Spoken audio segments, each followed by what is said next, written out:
There, you made it. You hate it this way. You hate it this way. Peter's going to switch it up. Hello, everyone. Welcome. It is Thursday night. It is time for Revolutionary Change. I'm Jen Perelman. I'm Peter Hager. And what took you so long this evening? I'm in the zone. I'm working on this puzzle and we're leaving in a few days. And I feel like if I don't get it done, I'm going to have to scrap the whole thing. And that just kills me. So I'm working on I got to get a puzzle done. Fair enough. Got to get a puzzle done. Oh, look at that. We got an Aussie checking us out from, what time is it in Aussie land? I guess it's got to be about tomorrow. It's 8 o'clock tomorrow, I think. I don't know. Somebody explained it to me once and it sounded like, I felt like I went into a time portal just trying to understand it. Well, remember, there's a cutoff in the Pacific Ocean. So, it's like the next day. Yeah, and don't get me started on the countries that are on the quarter and the half hour. Okay. Oh, yeah, that's weird as hell. Oh, please. We're looking at you, Iran. Looking right at you.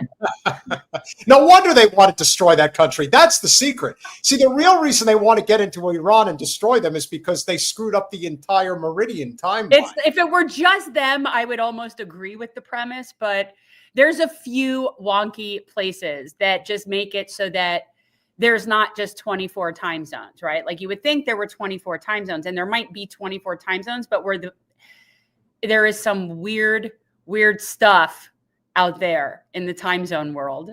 We are off by 1 hour. So it is 9 a.m. in Queensland as we speak. Okay.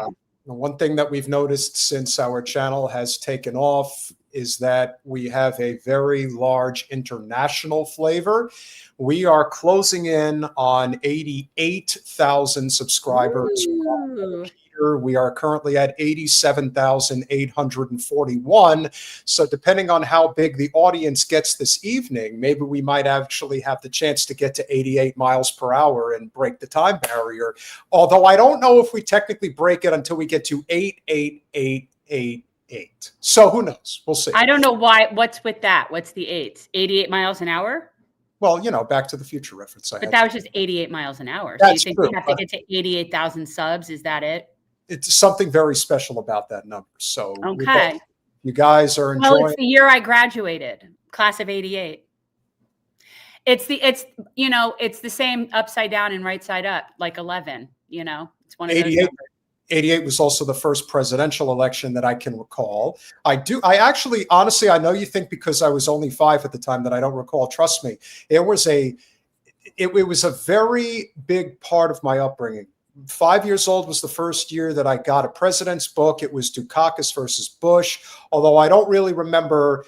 The whole Willie Horton thing is not something at 5 years old that I could contemplate or even understand at that time. But that was a huge turning point, as everybody remembers, in that presidential election. Do you know who I supported in 88?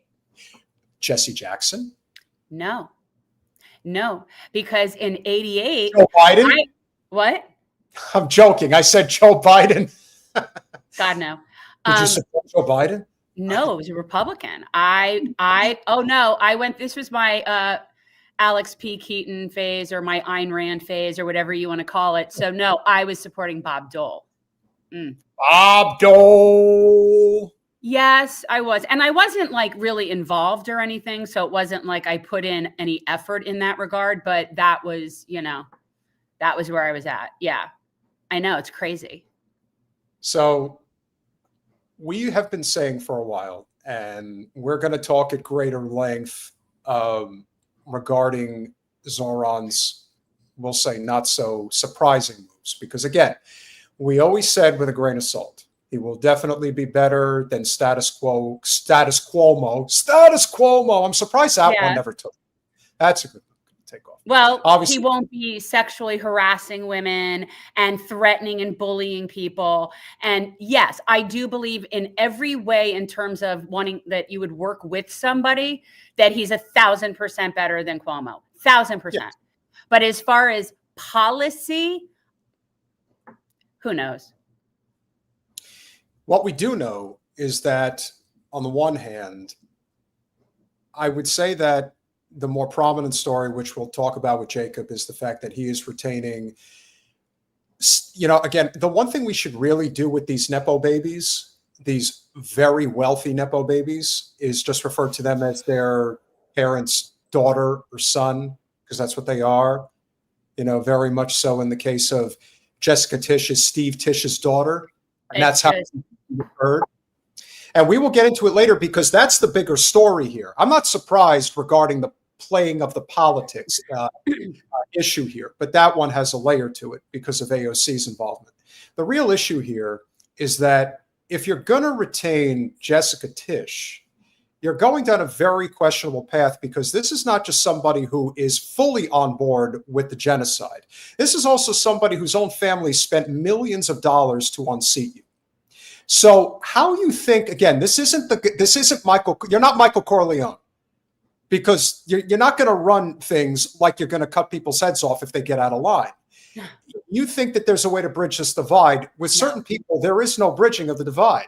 Jessica Tisch is singing praises of the still current mayor, as hard as it is to believe, going over and making love to the wall and saying, I was the best mayor for Israel that I could be. It's almost as if a slip of the tongue. Weren't you the mayor of New York City, Eric Adams, or were you really the mayor of Tel Aviv? I mean, I can't tell. It's the same. It's the same. Yeah. I'm sad about, well, look, as soon as we knew that he was retaining her, and it was, I don't remember if that was before or after he hired Obama's ex and Cuomo's ex comms director. And he was supposedly breaking bread and trying to have a meeting of the minds with the Zionists, like as if you can reason with those people. So this is not surprising to me at all. And yet still better than Cuomo. Yes.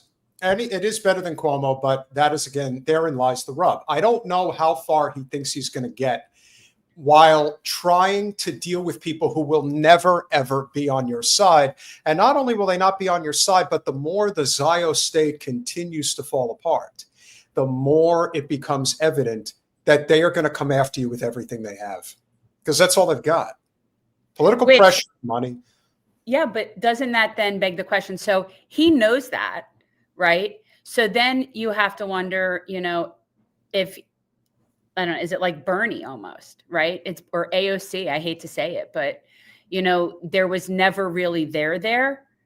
The difference is, Zohran's extremely bright and seems like a genuinely decent person. But who knows politically what his reasoning is, what he really is about, who has approached him when. We don't know. We don't know, like that. And that's just the way that this whole business works. But that's where that's where the AOC effect comes into play, and where you really have to question who he's taking advice from, who is in his ear, and suggesting that this is the direction to go in. If somebody wants to primary AIPAC Shakur, a very good nickname, by the way. That's a great name. If somebody wants to do that, and this isn't, remember, she is not just anybody. He's a sitting city council member in New York. He's already got a name. That's why they're freaking out about this. If this was some no-name person who just decided, well, I'm a progressive and not corporate and I'm anti-Israel, so I'm not going to take the money, so I'll run against him. No, you actually have somebody who has somewhat of a political following within the city already that is now deciding, where are we now? We're in November. This person is deciding about 9 months out that, hey, I want to go for it. Okay, so why is that a problem? It's one thing if you're AOC. Forget her. Seriously, forget AOC. I don't want to forget this thought that I just feel like this just makes me want to support him so much. Oh, yeah. It's a Streisand effect in full effect all over again. Oh my God. I don't even know who, I forget the guy's name. And yet now I'm wanting to add him to our slate. Can I also just say why I'm not like a hardcore progressive and never will be?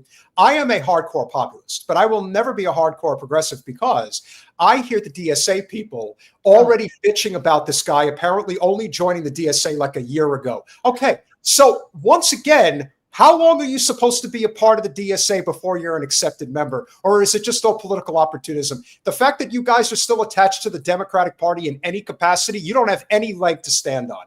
If it'd be one thing, if you were strictly supporting Green Party candidates, independent candidates, even a libertarian candidate, you don't support anybody who isn't a Democrat. So the fact that you would even say such a thing is incredible.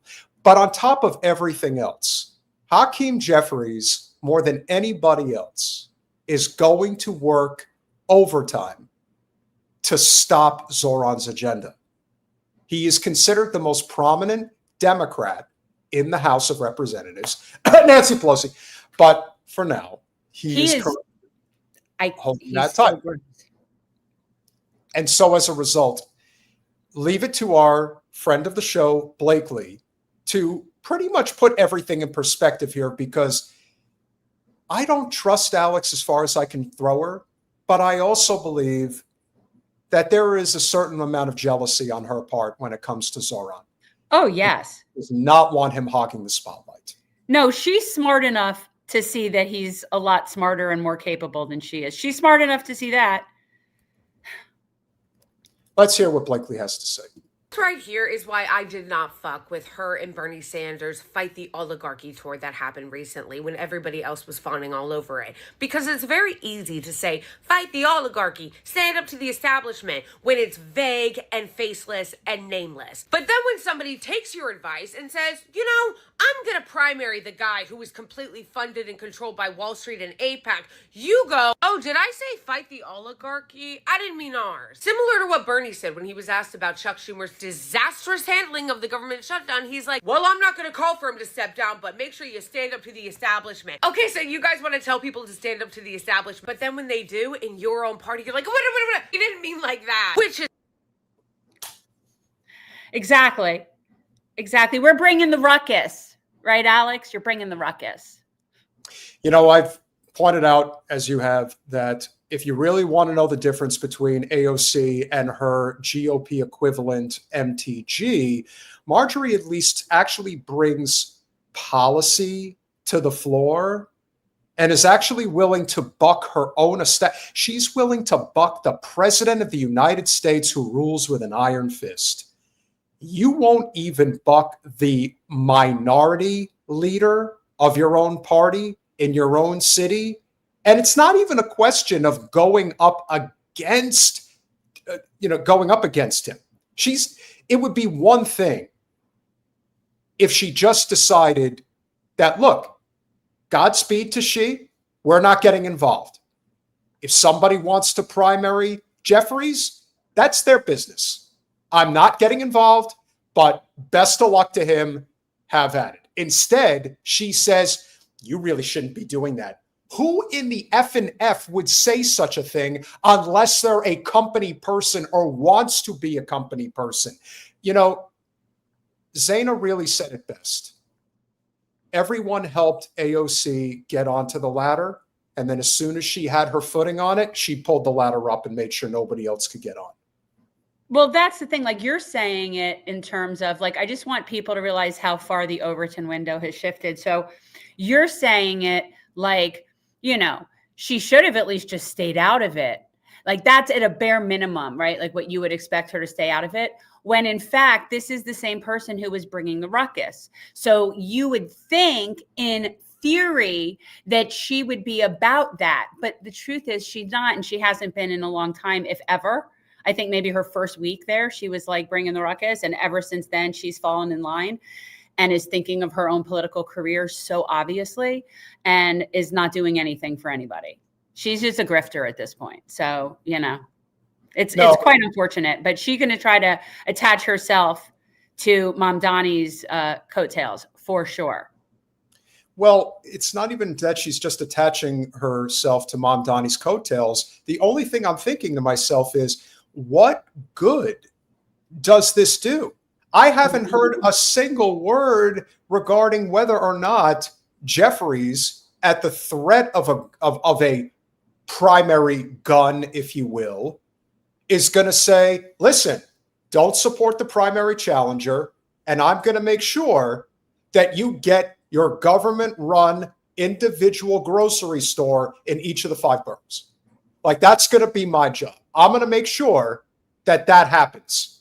There has been no indication that any bit of a cookie has been thrown in his direction, even though he doesn't officially get sworn in for another 6 weeks. And the idea that you're already folding like a cheap suit, it's understandable why our friends at RBN are as radical as they are.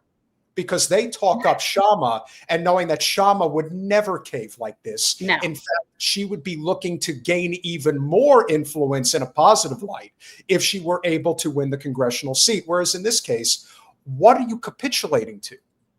It doesn't make any sense.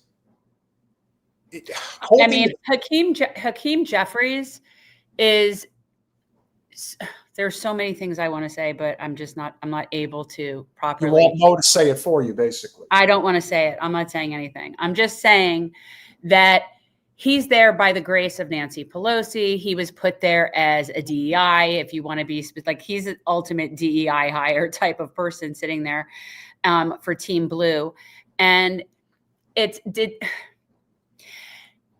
if she were really serious, she wouldn't be aligned with him. If she were serious, if she were a serious person and really went to Congress to bring the ruckus, to make things different, to fight for working people, then she wouldn't be aligned with him. Those two things are contradictory. So she's just, I find her to be a grifter now. Well, Blakely's got more to say that probably concurs with your statement. It's particularly galling because we all know that AOC has her seat because she challenged an incumbent in leadership. And remember, this is the same AOC that tried to gaslight all of us and tell us that Joe Biden was the best person to run for re-election. That she is working nonstop for a ceasefire. I just have to say, and the reason I paused it again, if should there ever be an image, you know how they say, this is what you voted for and this is what you got? This is what you got is this image right here of Alex. I'm so disgusted. Aren't we all? With the sunglasses. No this is just the newest example of why I don't trust her. This shit was the nail in the coffin for trust. She and Bernie are hypocrites, but I already dealt with Bernie in the other video. She is a hypocrite because not only, as I said, did she get her seat in the first place by challenging an incumbent, but what I also need everybody to understand is that it's in moments like this that you realize how unserious they are about change. How all that, oh, stop oligarchy tour is bullshit and they don't mean it. Because when push comes to shove and somebody actually says, you know what, Hakeem Jeffries is really fucking corrupt, we should primary him, she swoops in to go, I don't think it's the right time. The same bullshit that they try to manipulate you with every single fucking election, whether it's the midterms or the general election. They constantly tell you, oh, it's not the right time, it's not the right time. No, it's always the right time to oust an AIPAC shill. Thank you. Exactly. So there is no time like right now. But yeah, but by the way, can we talk about Ilhan's face right now in this picture for a second? Yeah. What do you think? Like, let's just play what do you think she's thinking going through her mind? Like, what do you think? And just so people are very clear, I've met Ilhan. I think she's lovely. I have nothing, like, we're just playing around now, like with what do you think she's thinking? I think we know what Ilhan is thinking. And what she is thinking is that you don't belong in you don't belong in the big leagues. Like, this is the big leagues. This is where people come when they actually want to be a public servant. You want to be a celebrity. You want to be an influencer. Mm-hmm. And as of such, she is quite the influencer. She probably has, outside of the president, the biggest following on social media. Take with that what you will, if that matters. But at the same time, that is not what a person who was elected to change the course of left populism in this country was hired to do. And frankly, it'd be one thing if she was making any type of an effort. I don't see her making any effort at all.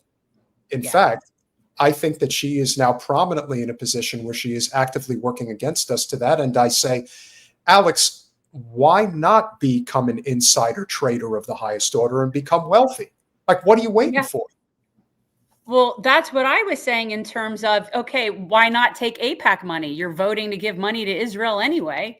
Like, what difference does it make? You're just doing their work for free. That's actually dumber. But no, what I think Ilhan Omar is somebody, she is a very effective legislator, and she has gotten a lot of things through on a lot of bills. She's pushed a lot of legislation that has helped her community and her district and been able to really help her people. And so, I know that she's been very effective in that way, and that she is a very good legislator. She also reads everything. She writes her own stuff. Like, she's extremely policy wonky, cerebral in her head. That's just, she likes this stuff. But Alex has nothing like that. Alex has no history of really getting legislation through. I don't think she's done, like, what has she done? And certainly I haven't heard about anything that she's done to help her people of her district. Well, I'm not aware. What I think Ilhan is, I think, like, when I look at Ilhan in this picture, I don't want to think that she has any sort of thoughts like, oh, this woman just is so all about herself. And, but I can't help but think she does somewhat, or I hope she does. Well, when I spoke to her, she kind of indicated as much. She didn't say Alex by name, but it's pretty obvious what direction she was going in. And I want people to really understand this, that there is not enough that I can say. There are people who play politics that do it for the show. We've talked about Jasmine Crockett. And even at times, Ilhan has done that. But don't ever compare the daily life of AOC or Jasmine Crockett to that of Rashida Tlaib or Ilhan Omar. These are people that face death threats every single day. Every single day. And now that the tide is turning against Israel, forget it. Now they really, you want to talk about people that really do need security detail? Oh, yeah. For sure. And yet at the same time, they always manage to do their job. Were there occasions where maybe, Rashida on occasion or Ilhan on occasion will play to the cameras? Yes. It's politics. And I hate it as much as everybody else does. You love it. However, that's all Alex does. All she does is play for the cameras. And I would like to think that just about anybody who's very concerned about where we are today would feel the same way. This was an effective legislator who was doing her job and making real change. She would have the influence to say, it's not the right time to go after Jeffries. I have my reasons. Trust me on this. You have nothing to stand on. Zero. You don't have anything. The only thing you have is that you're a good-looking woman with a personality that a lot of certain people like, and you are waiting for your opportunity, whether to run against Schumer or to run, dare I say, for president. And that's the only reason that she's doing business the way that she's doing it. That's it. And I want to bring this up. Colin, I want that clip that I sent you earlier, please. Just a little while ago. Yeah, she's an opportunist. And the thing about somebody like Ilhan is that Alex doesn't strike me as someone who's working tirelessly behind the scenes to pass legislation and actually get shit done. I don't get that at all. Whereas I know that's the case with Ilhan Omar. Yeah. Oh, I agree. Colin, I need that clip, the one from with Rashida, guy from The Office earlier. I just want to point this out. We're not going to do a whole segment on it. When I say that these guys, certain representatives face certain scrutiny every day, I want people to remember that when it comes to the Zionist state, they are able to get away with things that not everybody else is able to get away with. And that includes being able to stroll into the halls of Congress and get access, whether because they have a handler or they are the handler and they're just able to walk directly through the halls and think that they're just going to go and do whatever they want. Now, the person in question that I want you guys to see, because this numbnuts decided to do this earlier this afternoon, and make no mistake, the reason this person did what they did is because they want to scare her and scare her out of either public life or to make her continue have to look over her shoulder every day. This jack-off in question's name is Yosef Haddad. Yosef Haddad decided that he was going to get all rough and tough today with Rashida Tlaib. We are going to Rashida Tlaib's office. Arab Israelis to send her a clear message. Just wait for it.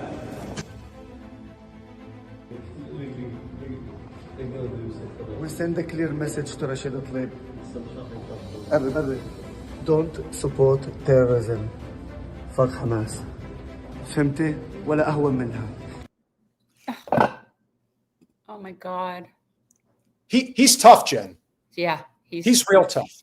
But you know what no one else talks? You know what this fuck wouldn't talk about? Yeah. See all those Post-it notes that are stuck on her wall? Yeah. Who do you think those are from? Those are from people that are thanking her for supporting the Palestinians. Yes, you it is. Fuck.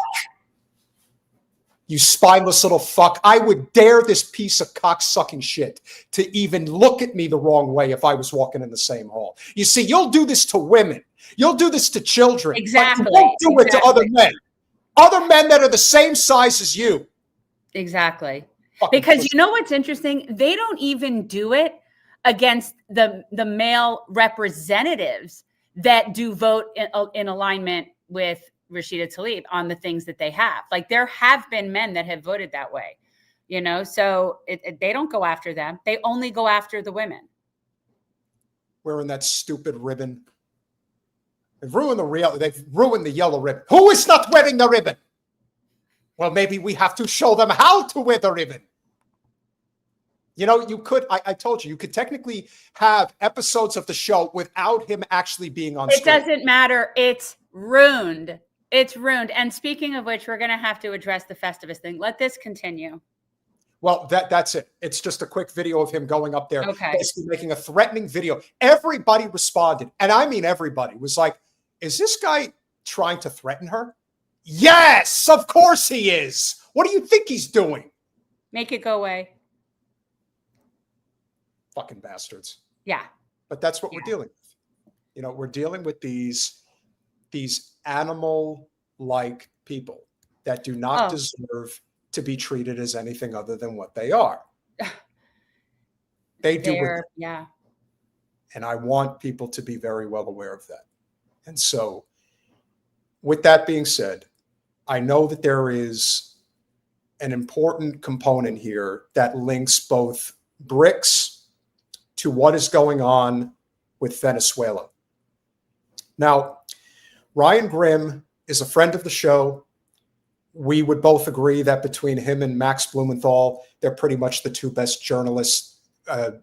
Frankly, I would even go so far as to say Ryan probably is the best because he truly is nonpartisan. Max, obviously, you know, he has somewhat of his political feelings that does come out from time to time. And even though Ryan Grimm is clearly a classic liberal in that sense, he really never shows his political stripes. It's always about what is the story at hand and why is that so significant? So Jen, if you want to, before we play the clip of Ryan Grimm on Piers Morgan, I would like you to share your thoughts right now as far as this update regarding BRICS and why this is such a significant issue. Because as you've pointed out, as we've pointed out multiple times over the past few weeks, if we attempt to get involved in what's going on in Venezuela in terms of trying to invade the country, hasn't happened yet. But as we've learned over the years, you have to stop this before it actually happens.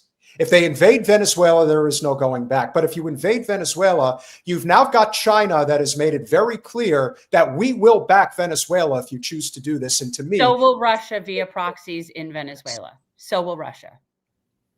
Russia and China both will back Venezuela. You had in a little multiple ways.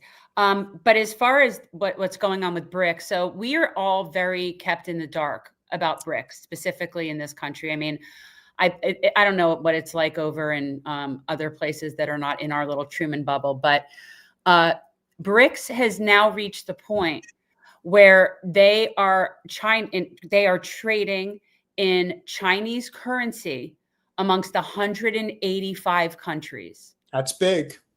185 countries are now part of this program. And guys, everyone knows I am not the economics person, but Cyrus Jensen, who is somebody that I follow on YouTube, a few days ago did a really great piece. I think I forwarded it to you about. Yes, I think you have it. So if you want me to cue but no, it up, I mean, that's too long. I just wanted you to see that. But then I think I sent you like an article that we could use to talk about what's going on. But essentially, BRICS is moving right along. And you wouldn't know that that's even happening here. Most people don't even know what BRICS is. well, he's kind of he's a redheaded guy with glasses, right? Is that him? No, that's the history wizard. I'm talking about Cyrus Jensen has a YouTube channel, and he's got like 500,000 subs or more or something like that. And I follow him, and he did a whole thing about the recent updates in BRICS and what is going on. And the fact is they are moving right along. They're moving right along. And it's now 185 countries are able to trade on the Chinese currency, which is pretty massive. And there's still countries wanting to get into BRICS, but this is a big deal. And it has a lot to do with which countries and which people are investing in which other countries and their bonds. And this is what has happened recently, which is the Chinese blah, blah, whatever it is. Whatever their thing is, their blank bond, RB, it's like RBs or something, Yes. that were not very valuable are now very valuable. And people are investing in China. Other countries are investing in China. And this is all happening. And we're just pretending. Well, we're not pretending, but we're being stifled from knowing. We're being censored from knowing that that's even going on. And one day people are going to it's going to be a very rude awakening for your typical mainstream media viewer in this country when all of a sudden their dollar is completely worthless and they have nothing. Well, it's not going to be worthless, but it's certainly going to be worth a hell of a lot less than it is right now. And if you think we're in bad economic straits, trust me, this is why we're heading for a revolution in this country. It's one of many reasons. But let the history wizard explain exactly how this ties in with what's going on in Venezuela, because, again, this is very significant. Why we really don't know when to stop expanding militarily. This is how all empires throughout history fall. It is history repeating itself, not once or twice, but between a half a dozen to a dozen times. So here we go. What is stage 6 of the 7 stages? Stage 6 of the 7 stages of collapse of empire. So stage 6 is you're no longer the global currency. When that's stage 6, and we're just about at that of 7 stages. So just for gonna kill people that are bringing drugs into our country. Take a look at this map showing the U.S. military buildup in the Caribbean in the last few weeks. The U.S. has already airstriked a bunch of fishing boats. What is happening here? Well, the Trump administration says that they're confronting the Maduro government in Venezuela for smuggling drugs into the United States.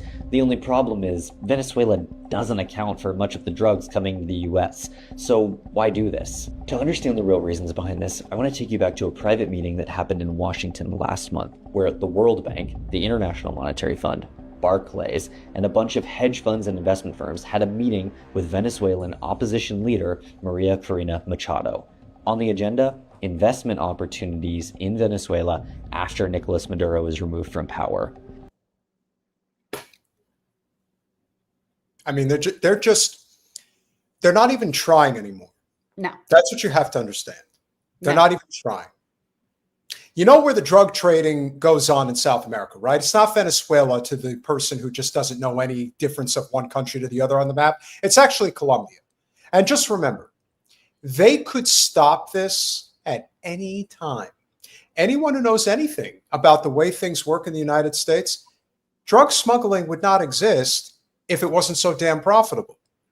This is why the CIA backs it and has backed it forever. How do you think these cartels get to be as big as they are. But again, to the average person who doesn't know any better, this is what we're dealing with here. And in the case of Maduro, regardless of what you think of his politics, there's two big problems with Venezuela. Number one, their currency is attached to the US dollar. Hence why we're able to sanction the shit out of them into oblivion. Number two, they have the largest crude oil supply in the world under their soil. And guess what? President Maduro does not want to do business the United States way. He would rather trade with other countries like China and Russia. Why? Because they don't charge as much, among other reasons. And since we just believe in might makes right, as you like to say, Jen, we just think, what the hell? We'll come up with some stupid reason to invade the country. There's a lot of variables. It isn't just that, but there's, yes, there's natural resources. They have a lot of rare earth minerals. There's a lot of stuff in Venezuela, but it's so much more than that. And it has to do with that we're not faring well in other places. And we're really looking at this from the perspective of, okay, well, things aren't going so well in West Asia right now. And well, we're going to need to have a good source of our fossil fuels. So we better be making sure that we have complete control of this hemisphere. So we're back to the whole Monroe Doctrine thing. I want to say, I saw somebody in the chat saying something about BRICS is not the reason we're collapsing. Absolutely not. I don't think BRICS is the reason that American empire is collapsing. American empire is collapsing because it needs to. It's run its course. It jumped the shark. But I do think that BRICS doing whatever it's doing behind the scenes that we don't know about, that's going to cause our currency to not be the global currency, is what is then stage 6 of the 7 stages of empire collapse. So yeah, it's part of it. And what would be the biggest investment opportunities in a Venezuela that's more friendly to the West? Of course, it's oil. Venezuela has the largest proven reserves of oil in the entire world. The big oil companies want in on the action, but they had to leave Venezuela when Hugo Chavez kicked them out. They would love to get back in, but first they need Maduro out of the way. And it looks like the Trump administration is happy to oblige. Leading this charge is Secretary of State Marco Rubio. Rubio wants regime change in Venezuela, mostly for ideological reasons, like fighting socialism. But he's been super successful in swaying President Trump towards this conflict. Trump has wanted regime change in Venezuela for ages, primarily because he wants their oil. Earlier this year, Trump nearly made a deal with Maduro to ease up pressure on Venezuela. In return, Venezuela would stop sending oil to China and would open its oil reserves to American companies. But Rubio, he hated this deal. So, Yep. See, Maduro was willing to do business with us. They wanted to do business with us. They would like to have the economic boot off of their neck and work with us. We are not capable of that kind of, camaraderie. The problem is little Marco, he's about a foot shorter than me, and he's always jumping up and down telling me, why can't I be more like you, Donnie? Why can't I be more like you? Well, you got to go out and make some deals, make a big deal. You never know what you can do. And we had a really great deal working with Venezuela, and he decided to ruin it. He's really a terrible person, but I have to play nice because, the Latino vote, it's very important for the GOP. That's how it works. No, Miriam Adelson bought Marco Rubio's seat. She bought a lot of people. he convinced Trump that it would just be easier to remove Maduro from power and take Venezuelan oil by force. Oh, yeah. Oil companies are, of course, cheerleading this conflict. Chevron currently operates in Venezuela with permission from the Trump administration, and they would be well positioned to take advantage of a new Western-friendly government. ExxonMobil has been covertly calling for regime change in Venezuela for years, funding think tanks and using them as a mouthpiece to call for a new government. ConocoPhillips has been suing the Venezuelan government for years and recently won a judgment against them. And of course, all of these companies are major Trump donors.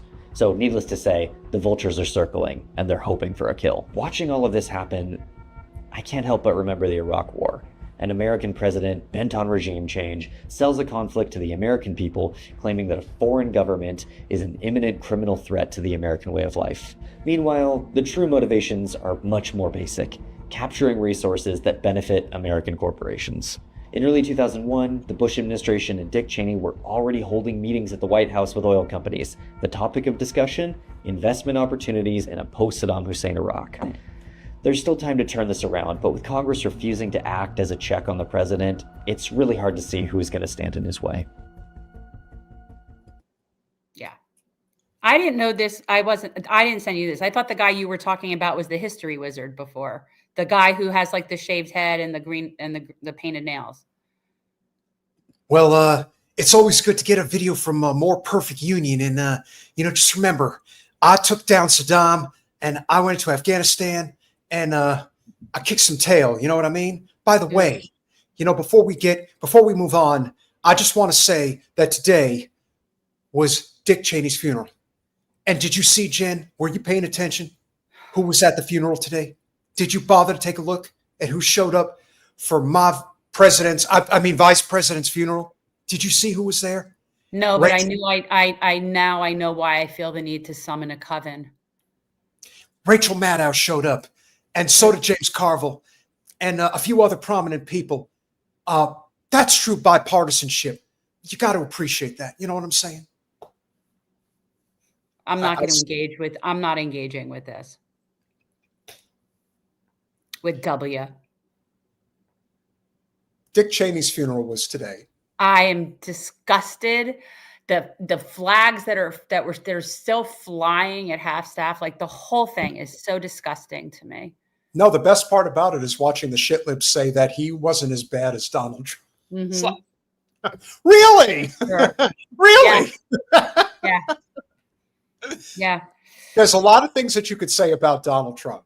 If there's one thing you can definitively say about Dick Cheney that you can't truly say about Donald Trump, Dick Cheney is an historic mass murderer of the worst. Historic. In fact, he is somebody who is as responsible as anybody walking this earth ever since, if you were to make a true list, and I'm talking about a top tier list of the worst humans in American history since Jack's assassination, Cheney is right there. He is right there. Oh, yeah. He is right there with Kissinger. He is right there with Clinton. It's Wolfowitz. It's Rumsfeld. There's a bunch of them. But yes, these are some evil, evil people. Yes. So the idea that you think that you can just turn it on and off, no, you can't. The rewriting of history, they say history is written by the winners, and I get that. But despite all of that's being said, the one thing that Trump has not done since he has become president, he hasn't officially started an actual hot war. And so leave it to friend of the show, Ryan Grimm, to explain exactly why Trump still has an opportunity here to be historically important, if not great, if he does the right thing with Venezuela. Ryan Grimm, you posted Cartel de Los Sols is the most obvious CIA made-up name for a cartel ever. No cartel names itself like that. This is a Langley creation, so finding a leader shouldn't be hard. Explain what you mean. So the CIA is based in Langley, so that's what I mean. If I was being a little obscure there, if they want to find out, who's responsible for creating this cartel, just pull out your Waze or your GPS and find your way out to CIA headquarters. I think Max could probably tell you more about the specific details of how this cartel came about, but it was effectively this bizarre creation where you've got the Defense Department, the CIA involved in some counter. They're trying to basically overthrow a government, and they need some narco terrorists for whatever play they're using, and so they kind of fabricate this cartel of the sun and call it cartel of the sun. It's what are you even doing? No, this is not even serious. Give us at least something that is plausible that we can cling to. What happened to the days where you're okay, maybe Saddam Hussein at one point did have weapons of mass destruction. He didn't then, but at least it's plausible. There's so little respect for the American people now that when they're trying to march them into war, they don't even give them something that they can even pretend to believe.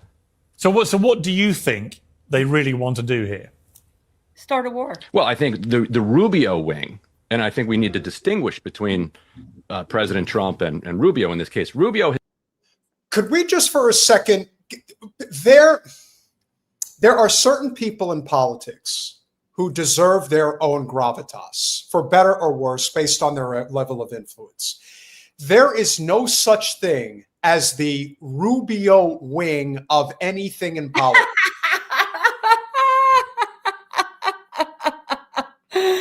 That's what you're going on. That's funny. If anybody is a puppet, and I mean a true puppet of corporate power, it's Marco Rubio. Oh, yeah. He doesn't have an independent thought in his pea brain, 5'4" frame of his. Let me tell you something.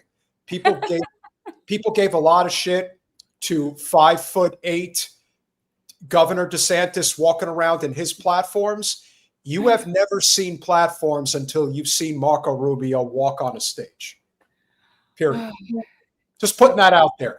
You know how suspicious I get of people who are in positions of immense power, who are not tall, who end up doing really nefarious fucking things. And in the case of Rubio, this is a guy who was always trying to prove just how manly he really is. And I'm sorry, but okay, can we also talk about the stuff that we do know for a fact, right? Like we could sit here and suppose and project a Napoleon complex onto little Rubio, but he does have such this like venomous hatred about Cuba.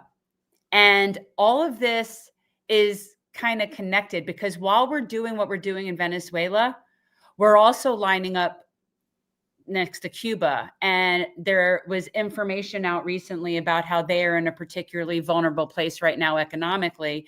And so all of this is an opportunity, but someone like Rubio is very biased against socialism. And this person who's never set foot in Cuba has just so much hatred for that. And Venezuela has always he's had a hard on for Venezuela for a really long time as well. Like I said, socialism. It's the socialism. Yeah.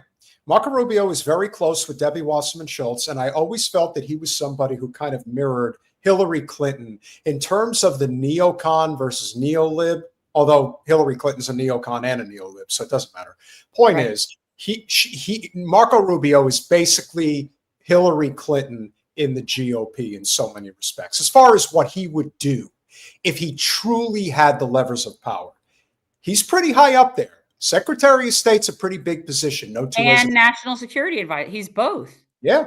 So he's a really big deal, really big deal.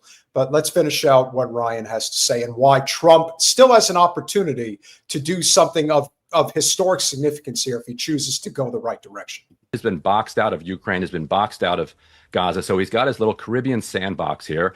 Right. And what he is doing is playing out the fantasies of the Cuban right over the last couple of decades. And they want regime change in Venezuela, and they think that that'll have the knock-on effect of creating regime change back in Cuba. That's fine if the Cuban right wants to do that, but I don't understand why the United States would have to wage their war for them. The same kind of pressure was applied to President Obama when it came to Libya, and unfortunately for us, for Libya, for the region, Obama capitulated to that. And we now have this disastrous situation that the entire world is living with. I think Trump is aware that this kind of attempt to just decapitate a regime is likely to lead to another Libya situation. And so far, I think Trump actually deserves credit for standing up to this war hawk wing. And in fact, if he does stand them down and resist a war, I'd almost say you would give him credit for stopping a war, because to have a hawkish element, this committed to regime change and to be able to stop that, even as president, is not that simple. Why? I don't know why he's saying it like we see President Trump trying to stop it. He's saying that like there's somehow evidence that Trump is standing up to the war hawks and the neocons. And I don't get that at all. So I don't know what Ryan is basing that on. The only thing that I can equate it to is Trump loves flattery. He loves people to talk about him in very glowing terms. He's a really great person. I totally appreciate what Ryan Grimm had to say about me. Versus a person who, let's say, is in the press corps who wants to be antagonistic to him. You're a really terrible person. I totally hate your guts. So play into his play into that simplistic worldview of Donald Trump. Tell him he's the greatest person ever if he prevents a war in Venezuela, that we don't actually need to do this. If that's what it takes, that's really not that much. It seems kind of simple if you ask me. Yeah, but we could have, this is what we have been talking about wishing would have happened with every single one of all the wars that he has supposedly stopped, right? Like he says he stopped all these wars. He's like Mr. Magoo, you know what I mean? Like just going around and like all those sorts of shit is going on and he's just going around causing it and I think he has very bad intel.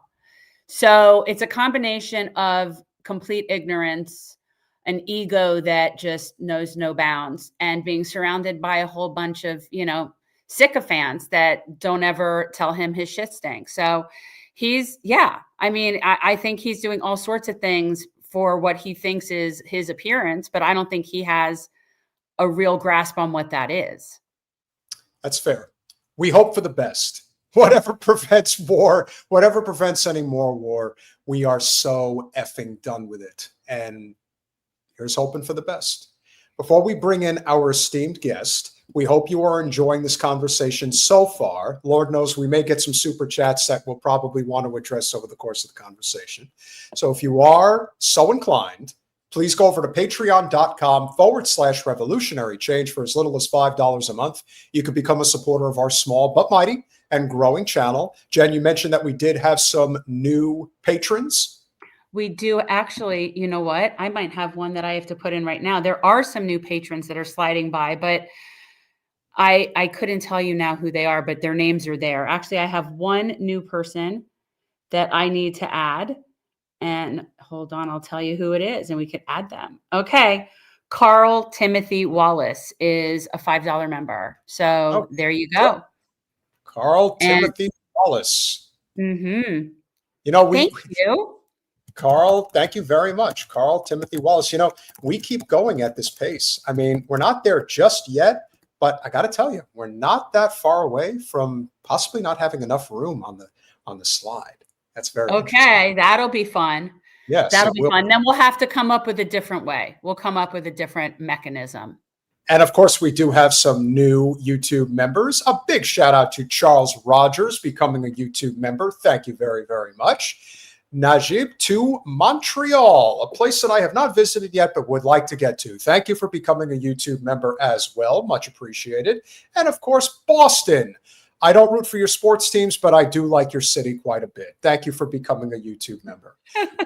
Willie, great to see you. Guys, please subscribe to Willie Bragg on YouTube, the $5. Cheering for revolutionary change to make it over 100K is sub count. Congrats on the growth spurt. You both earned it. Thank you. Thanks, Willie. Appreciate you, brother. Jim Talib, of course, with the $5 super sticker. Always great to see you. Mary Beth Rockwell with the $4.99. My San Francisco City supervisor, Connie Chan, just entered the race for Pelosi's seat. She ran as a Bernie-crat, but too close to Pelosi for comfort, in my view. Mm-hmm. Completely understood. Forgetting the gentleman's name who's running, Shaina Sakramuth. I don't want to mispronounce his name, but he is also running he was running against Pelosi. Shanyat? Yeah, Shanyat was no, not the person you're thinking of. This is a person that actually helped AOC back in the day. Oh, okay. But he is running he was initially running against Pelosi to primary her in her seat. And now he is probably the favorite at the moment. Nancy Pelosi's daughter is not running for the congressional seat. She's running for the state Senate seat. Didn't think for a second that wasn't going to happen. Very important to point that out. Shaitan Dadan, thank you for the $4.99. This is New York City supremacy. They want to have a New Yorker as House Speaker in AIPAC, Shakur. Well, it's the New York San Francisco connection, so it's certainly understandable that is how this is going. And yeah, we'll see what ends up happening. Still a little early in the process, but we'll see. Brian Burns with the $2, always a pleasure. Tom Massie is always ready to oust Mike Johnson. Hey, Thomas Massie for Speaker of the House now. Give it to me. I'll hook it to my veins. Get rid of Mike Johnson, please. Scheiden Dadan with the 499 again. What's this piece of ish doing in our White House harassing? Well, it's actually not the White House, it was the Capitol, but nevertheless, harassing our representatives. Well, if you are a Zion-Nazi, you are allowed to basically go wherever you want. Remember, the hardest thing for people to realize about Zion-Nazis is that they're never told no. You see, the word no is not part of the vernacular that they're used to hearing. And we're going to get into that with Jacob in a minute. They hear no when they think no. I don't know what that word means, so do not say that. Yes, but that was a very terrible example of when you do not tell somebody no, it could become a real threat to violence against somebody like Rashida Tlaib. Noah Linden with the $10. Have you considered the possibility that we're being pushed to embrace Candace and Tucker by the deep state via constant betrayal by Democrats? It could be a way to get us to move to the far right. As I said, our job is not to move our ideology. It is to move where the people are based on the issue in question. And the issue in question being, how do we disassemble this relationship with No, stop I don't care what you... No, because you do it on purpose, like to say it. We don't have a relationship with Ziohel. They are us. That's it. If they can't exist without us, then they're us. So it's not a relationship. We can't like just stop being friends with them. That's not a thing. They need to cease to exist. That's what I'm saying. Okay. So no, you keep saying it like we're just going to break up with them. We're never breaking up with them. They need to cease to exist. Good. Okay. Well, what Jen just said. Lee R. Silver, thank you for the $50 super chat. Thank you so much. Radical Liberation with Steve Carson, Kyle Matovic, academic agent with Nima Parvini, previously prohibited with Janine and Mel. All more to the right libertarians talking about our greatest ally that might be worth checking out when you have time. Well, previously prohibited has been on our channel a couple of times now. Yes. And as far as Radical Liberation with Steve Carson, those individuals, academic agent, Rachel, if you want to screenshot that, I'd be more than happy to check them out, see what we could do as far as that conversation is concerned. So with that being said, we will pause the super chats for now because it is the top of the hour. And of course, again, guys, if you are so inclined, patreon.com/revolutionary change. We do appreciate all your support. And remember, you can also click the QR code and go check out Revolutionary Change PAC at revolutionarychangepac.org. We appreciate all of your support. Now, one of the hardest experiences that I know you had to go through running for Congress against Wasserman Schultz is knowing, especially in the early days, that there really wasn't too many prominent voices in the Jewish community that were willing to step up and do what was necessary, to say what was necessary about what was going on. And as we have seen over the past 2 years, when it comes to certain voices, particularly those in right spaces, led by Nick Fuentes, and then followed up with the likes of Jake Shields, Dan Bilzerian, and the like, this whole equating of it's a Jew problem and not an Israel Zionist problem. I will say it again, and I will keep saying it. The only people who benefit from equating Zionism with Judaism are Zionists. That's what they want you to do. So that's why when people say that certain individuals are feds, when they talk like that, when they know that that's not helping, there is no question in my mind that that is something that must be discussed. But if there is somebody that you and I came across in 24 with that viral clip, and we're going to talk about it, because that'll be fun. I don't know if that's when I found him. I don't know that. To me, it was just this funny guy doing funny shit in New York. Like, I don't know that it was when, I'm not sure it was the clip that you first saw him. Like, this is somebody that was popping up on my Instagram just being ridiculous. I think that one of the first things was it was when all the protests were getting shut down in the universities and people were saying they don't know how to walk in New York anymore. They don't feel safe. They don't know how to walk. And he was showing them how to walk. Like, that was a long time ago. That's what I remember. He is an actor, a content creator, a Freedom Flotilla member. That's a revolutionary. And above all, a revolutionary, and somebody who I consider a modern day hero who is doing what is right in the face of incredible pressure and odds but somebody that we are very happy to have with us. Jacob Berger, welcome to Revolutionary Change. Wow. Thank you so much for that very warm introduction. Hi, it's so nice to meet you. I've been watching you for so long. I'm a big fan. And I have to say, our production assistant, Rachel, has been saying it's Jacob Berger Day all day today. Oh, she's awesome. been, because she is convinced that you are her people and that you would really appreciate hanging out with us because you would be our level of ridiculous. And so she really likes you. I'm just saying. I appreciate all the support. It goes a long way in this fight for freedom and everything that we do. Yeah, absolutely. Jen, if you could share with Jacob before Jacob shares his story, because I don't know how much you know about us, Jacob, but Jen, you have a similar odyssey, if you will, with how you grew up in a Zionist community, how you were able to break away, and what that was like for you. Yeah, I mean, I grew up in North Miami Beach. I don't know if you're familiar with, it's the second largest per capita Jewish place outside of Brooklyn. So I grew up, everybody was Jewish, and Israel was just part of that. It was part of that. It was spoken about at everybody's bar and bat mitzvahs. It was always a thing. They were always raising the money. Everything was JNF and Hillel, and it was all about everything was Israel. And it took me about 20 years to deprogram. But ultimately I did. I want to say really to the end of thinking there's no such possibility of a two-state solution. I was already there in, I want to say 2018, but it was maybe 10 years before that I was like, oh, this is whack.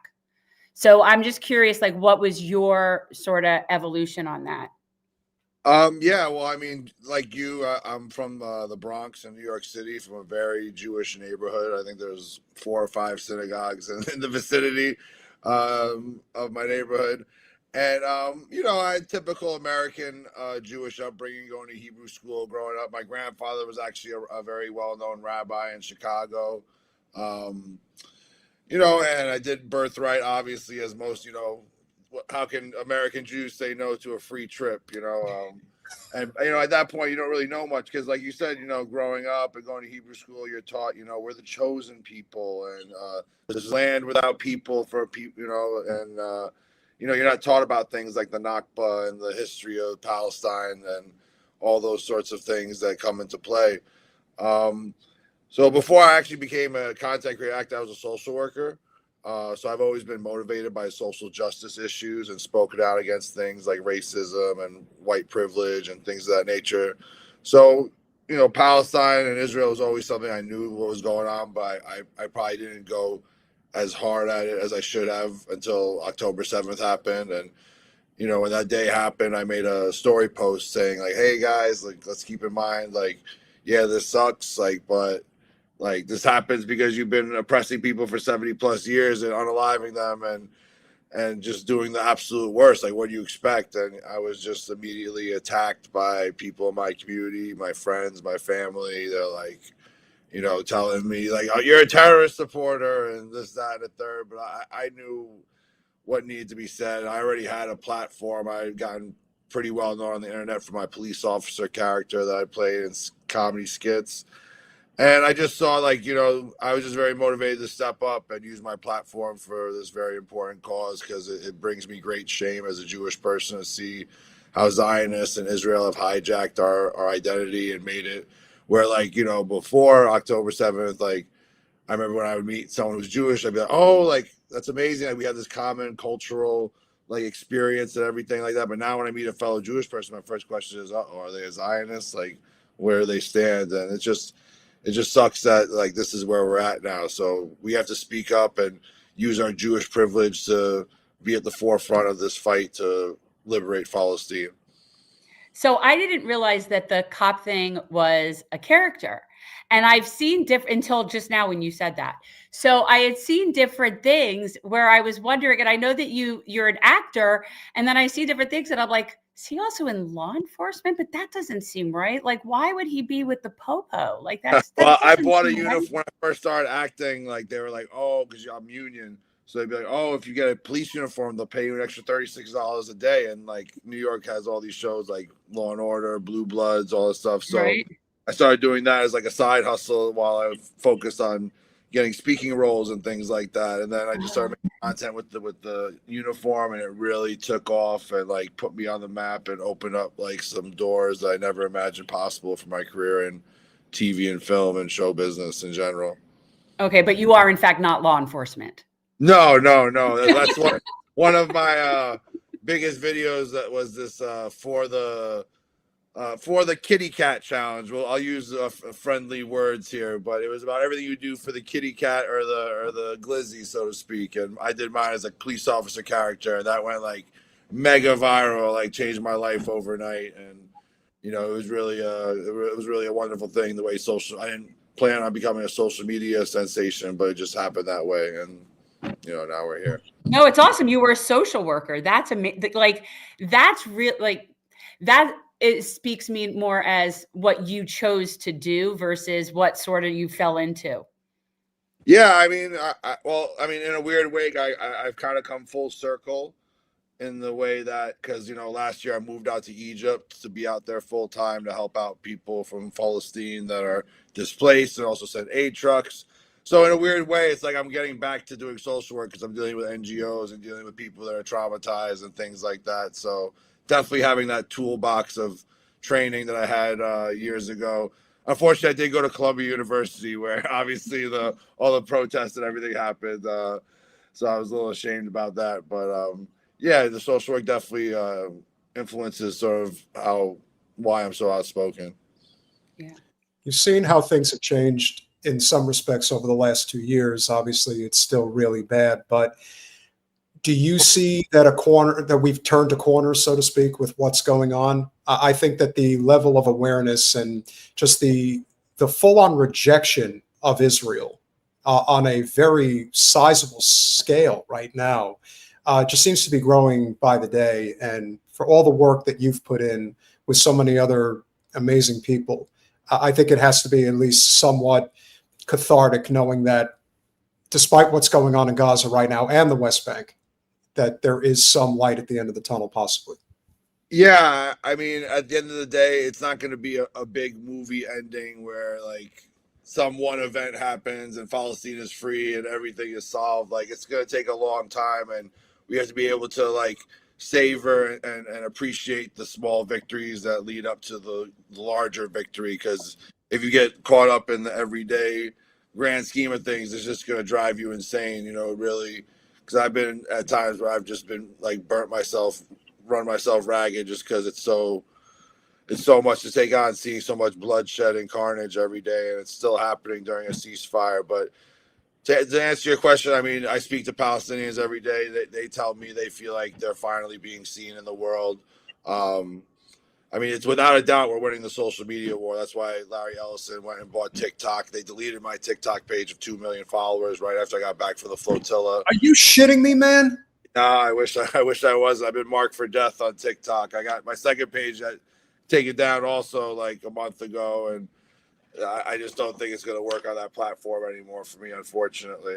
Well, that's one of your ways of making a living. It's also one of your ways of making economic connections. It's like, yeah. It really, but you know, it's a small sacrifice for being able to sleep at night and using my platform for good. So, but yeah, we definitely have turned a corner. We're, like we said, like Bibi's talked in public about how important the social media battlefield is, and you know.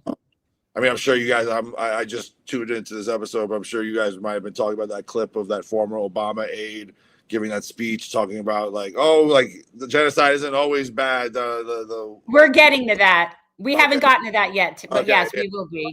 We're gonna jump on that in a minute. In fact, you know what? We might as well, because you know the one thing that we saw, and I remember this very early on, because obviously Columbia University was kind of center stage for a lot of this, and I remember one of the people who claimed that one of the Palestinian protesters had ran into her and hit her in the eye. And then, of course, that person turns out to be someone who's getting paid by the Mossad.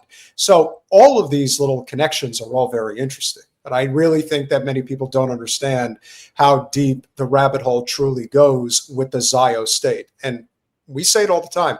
Democrats are worse than Republicans because Republicans are in your face. Democrats are much more subtle about the way they do business, which is why you have somebody like Stephen Miller versus somebody like Tony Blinken. They're both equally heinous individuals, both Zion Nazis, but Blinken is much more diplomatic about it, whereas Stephen Miller is much more of an animal about it. And so I see that in so many respects when you talk about Sara Hurwitz as somebody who was a prominent figure in the Obama administration. She does it in a nice, kind, sweet kind of way. Right. You know? Yeah, it's more irritating that way because I definitely it's weird. I almost like, not that I respect them, but like people who are just straight up like genocidal, like screw the Palestinians. They all got like, I almost respect that more than someone who's like a liberal Zionist who's gonna try and gaslight me and act like they give a shit about Palestinians or anything like that. Like it's so bizarre. Like the way like this has really exposed people's humanity, and it's just really sad to see so many people who think they're good people advocating for Israel. Like it's infuriating. Well, trying to, what is it? Dance on the head of a pin, Jen? Arguing like how many angels can dance on the head of a pin? Well, let's see how many angels Sara Hurwitz is capable of dancing on the head of a pin. I think that since October 7th, but really before then, there have been huge shifts in America on how people think about Jews and Israel.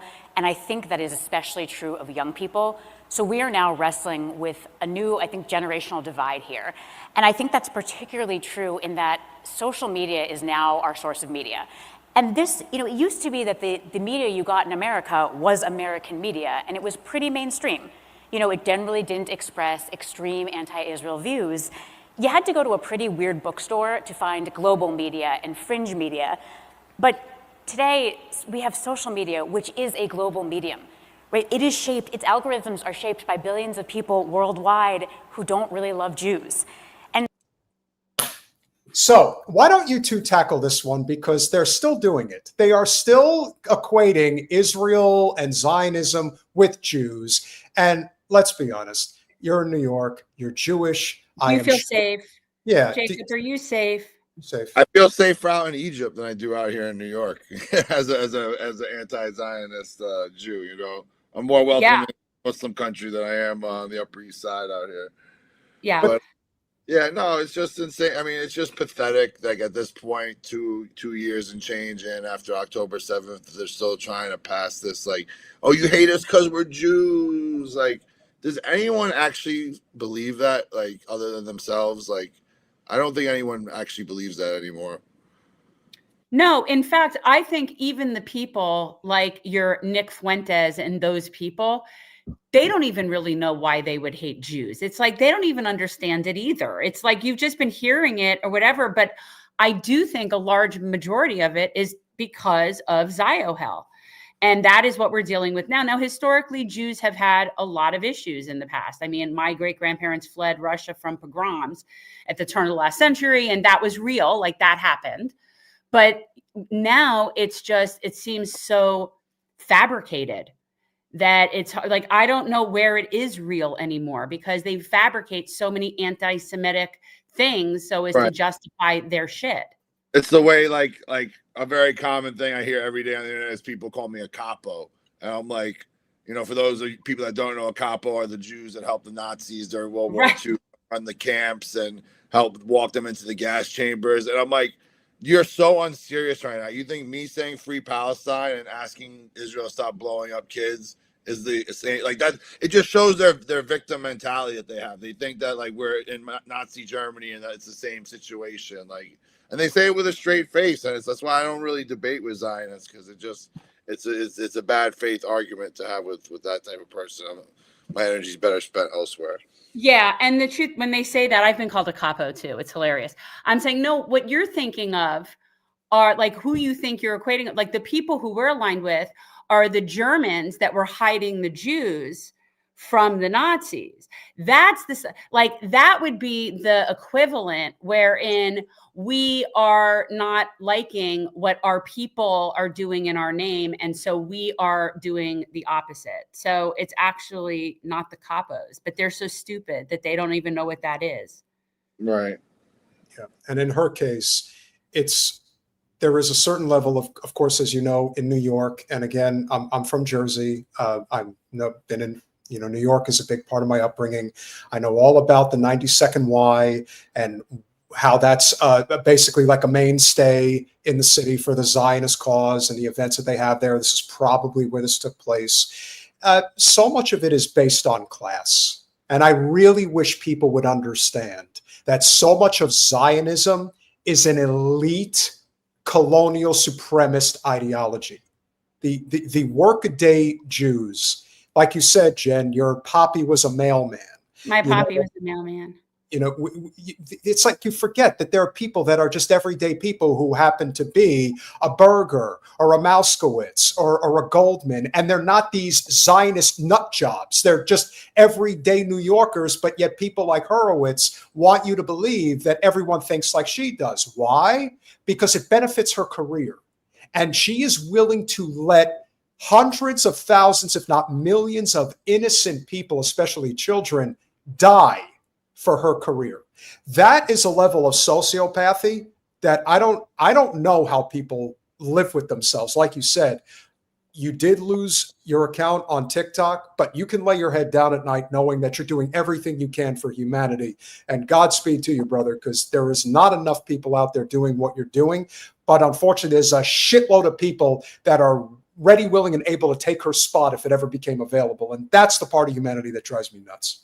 Yeah, well, hopefully also, you know, things will change. I think as unfortunately, I hate to say, but like I feel like once the baby boomer generation is gone, like we'll get a lot more progress than we can right now. Because like I think her style of thinking, it's less the younger generations don't believe any of this shit anymore. So like, yeah, unfortunately, it's gonna take time. Like some people are optimistic, oh, I think Israel will fall in a few years, 5 years. I'm like, it might take as long as Zionism has existed for it to really turn it around. We just have to keep applying the economic pressure, the societal pressure, you know, the same way we do with South Africa or any other, you know, apartheid nation.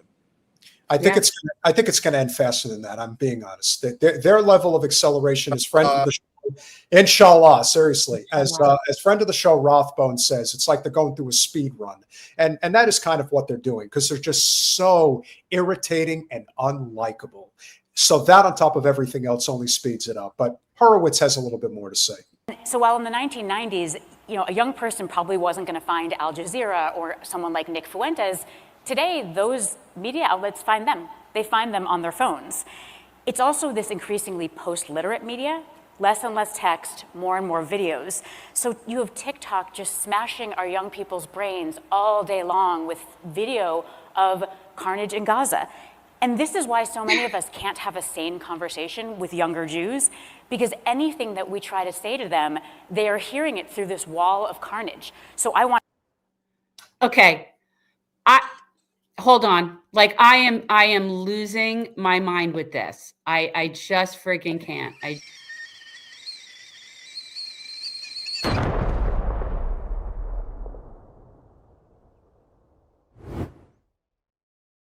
What she is saying is that she is more bothered by them seeing the carnage than by the carnage. You see how demented that is? So the carnage is okay. The problem is that we're seeing it. And yes, that does change our views. Yes, that does. It tends to do that. I mean, speaking also to the sort of psychopath nature of the way Zionists think, I think what Israel does a really good job of, and you probably could agree with this, is like they tie your Jewish identity to Israel. So like any criticism or standing up against Israel, for these people, it feels like ego death. It feels like they're being attacked, like their very essence, you know? So it's like, you're saying something bad about Israel, you're saying something about me as a Jew. And it's like, I don't know how we undo that type of that level of brainwashing, honestly. Well, she's given off serious Sheryl Sandberg vibes, by the way. Very much so. Yes. And it's almost creepy. Yeah. Yep. We'll finish it up. To give data and information and facts and arguments, and they are just seeing in their minds carnage, and I sound obscene. And, you know. That's because you are obscene, you dumbass! You know, I think, unfortunately, the very smart, bet that we made on Holocaust education to serve as anti-Semitism education, in this new media environment, I think that is beginning to break down a little bit. Because, you know, Holocaust education is absolutely essential. But I think it may be confusing some of our young people about anti-Semitism because they learn about big, strong Nazis hurting weak, emaciated Jews. And they think, oh, anti-Semitism is like anti-Black racism, right? Powerful white people against powerless Black people.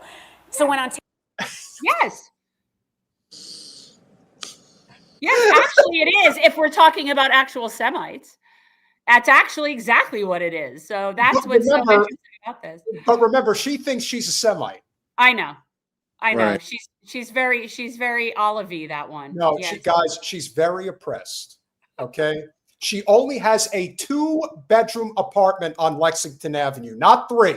Okay. She's really living hard. Yes, she puts the Nazi in Ashkenazi. Yes. Terrible. TikTok all day long, they see powerful Israelis hurting weak, skinny Palestinians. It's not surprising that they think, oh, I know, the lesson of the Holocaust is you fight Israel. You fight the big, powerful people hurting the weak people. Yes. Yeah. Yeah, that's pretty friggin' good. Yes. And why do the Palestinians look so weak, you stupid cunt? It's because they're being genocided. Oh, we can curse on here. Nice. Okay. I'm so used to talking TikTok friendly language, so I can say fuck, shit, piss. Oh, you can say whatever you want here. Oh, I'm livid. I cannot with women like that because that woman looks like, not just does she remind you of Sheryl Sandberg, but she could be any myriad of the women that I went to school with and grew up with in North Miami Beach. And they are just the level of entitlement and like just complete white feminism oozes from them. Like they're sitting there literally more offended by people seeing the carnage than the creation of the carnage. Yeah. I just can't. On our channel, you can talk like you're waiting online for the Hallel Euro stand at 53rd and 6th. Okay.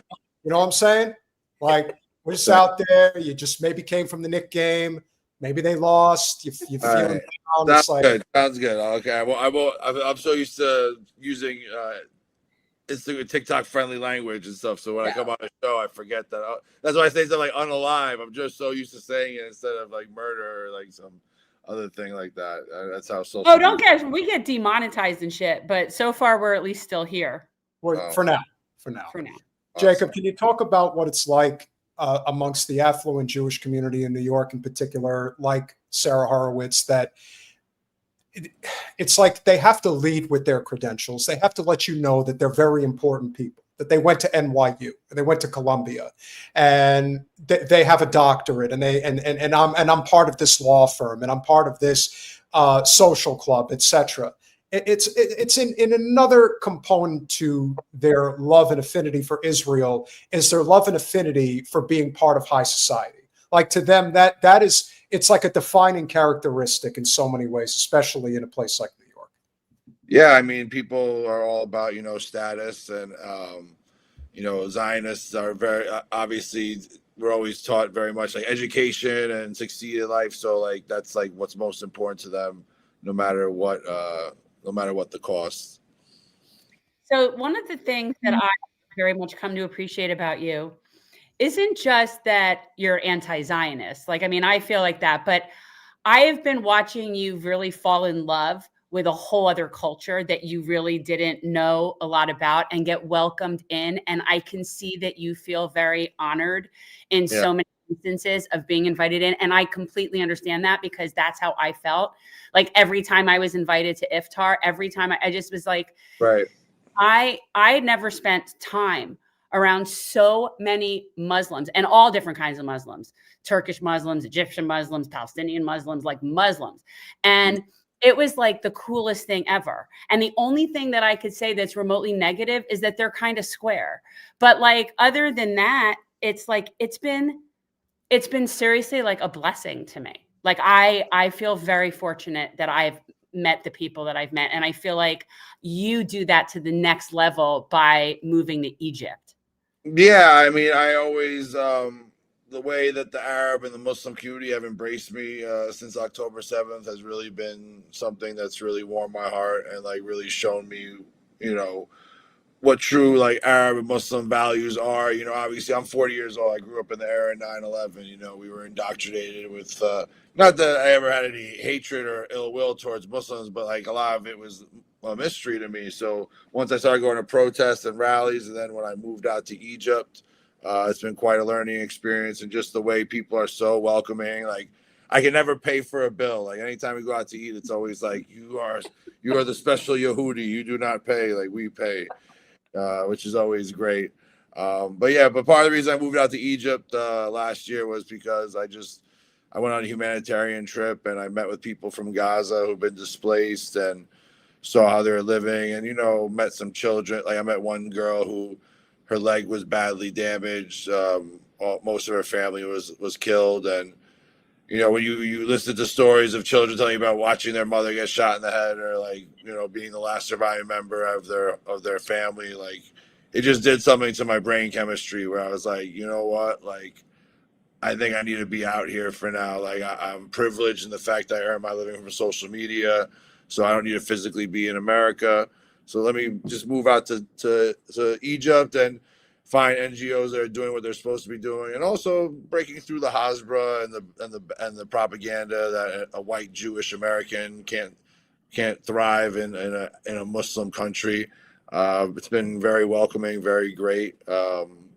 Never have any problems out there. It's all love. They all know the difference between an Israeli Zionist and a Jewish person, because at the end of the day, like, Muslims pray to our prophets. Like, you're not taught that growing up, that, like, I know, that it's the last iteration of Judaism and Christianity. So they literally speak on Jesus more than they speak on Muhammad. Like, it's peace be upon him. Exactly. So it's the love that they've shown me has been, especially at a time where I've had to stop talking to certain family members or just walked away from people in my past life. They really have stepped up in a big way for me. Yeah, I feel like I was adopted into they were just bubbies speaking a different language.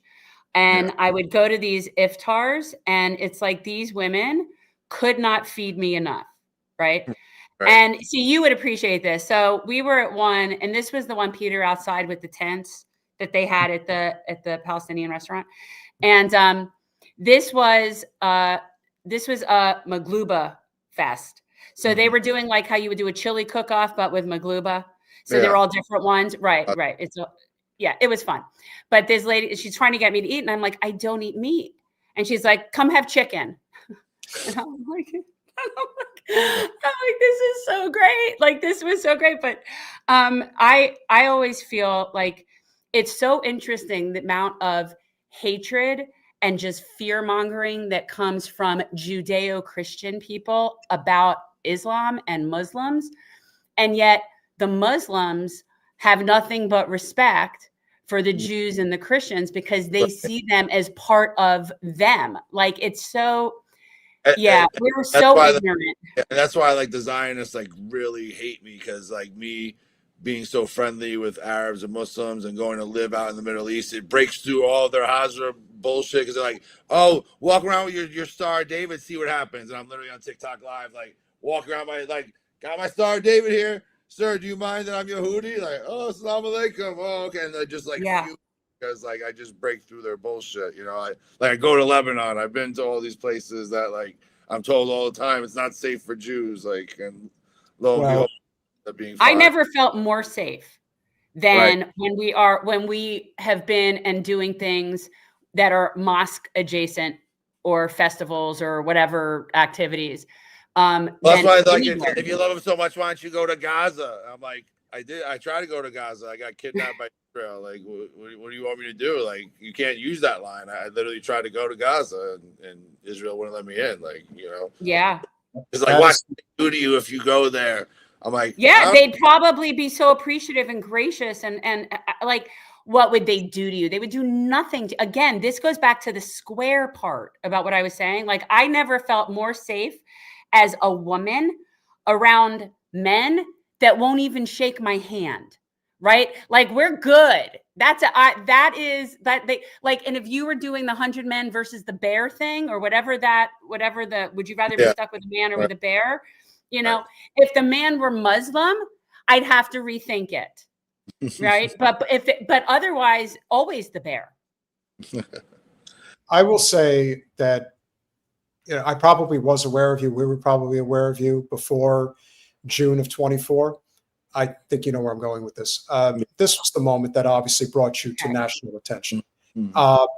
I have never seen a better contrast in response to what is versus what is perceived in one's brain. I don't know this woman's name. I'm sure there is more you can share about this particular incident that I think was somewhere in Midtown Manhattan. But it really crystallized in that moment how absolutely effed up the Zionist ideology really is. And it was you and the Hasidic Jews that really did it. So Ricardo, yeah. So this is a nice throwback for a Throwback Thursday. We come from Israel. Our people come from Israel. You have come your people. Zionism is a political movement which is causing bloodshed. What are you talking about? That's where our family is from. I'm from Israel. How can you hold that flag? This is because the actions of the Zionist people, they are What are you talking about? That's where our ancestors. We lived in a beautiful peace. What flag is that? How can you say that? You're a Jew. We lived in a beautiful peace with Palestinian people for hundreds of years. How can you say that? You're not a Jew. You're not a Jew. How dare you? She's actually crying, like having a conniption fit. She so reminds me of someone that I used to be friendly with, but had to fire because they were ovine and very into Hillary Clinton. But yeah, she really reminds me of somebody that I know. No, she's having a full blown meltdown, and it, literally, I recall, because I look at all the comments, like very 0.001% of Zionists came out to defend it. Like no one came to defend this woman. She's ridiculous. Because she makes them go back. Continue with the clip. Go ahead. No. But before we do, can you just set the scene? Okay, where in Manhattan was this? What was the whole setup for this particular? Yeah, so this was at Union Square. It was a protest being put on by a Muslim-ran organization, and usually like the Nur Karda Jews, those are like the ones in the black hats, usually show up, and you know, I'm always usually kind of like an enforcer at protests because I'm 6'2", I'm a big guy. I like to pop shit to the Zionists. So I'm always looking around, and usually what ends up happening is that the Zionists, they'll feel more comfortable talking shit to the Orthodox Jew first before they would someone who's Arab or Muslim, because they're like, oh, this guy's a Jew too. I can like say, you know, you're a terrorist, da da da. So I just noticed this argument going on, and then I just walked up into it, added into it, and I was like, just kind of chimed in, like, lady, we're all Jews here. And like, she couldn't process, like, mind you, she has tattoos, so she can't even be buried in a Jewish cemetery. Exactly. And she has a baby stroller. She has her child with her who's like maybe 4 years old in a stroller. And she's carrying on like this with her child in the stroller next to her off camera. Like, well, you know, be making herself a victim, like, you know. Well, don't walk away, leave, you know. Well, if you think she's upset, she gets even more upset. This gets even funnier. They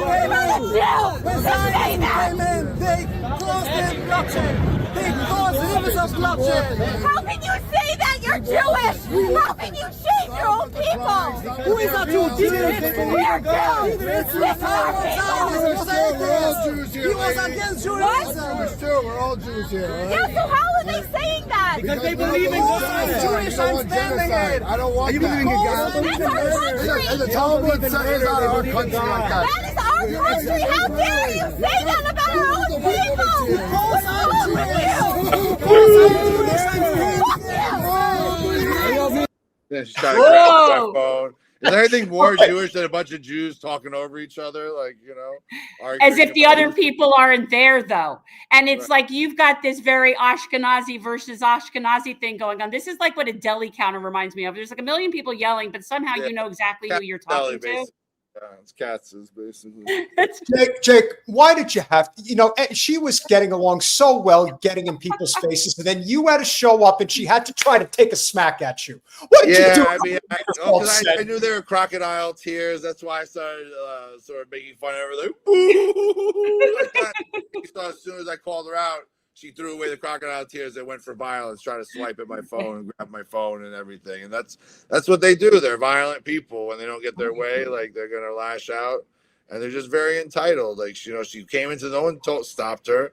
She came into our space and started screaming at this Orthodox Jewish man who she has the nerve to say, I'm pretty sure he's probably a little more Jewish practicing than she is. He's probably like me, a cultural Jew who like doesn't actually observe kosher or Sabbath and things like that. You know, and has tattoos. Yeah, it has tattoos also. You know.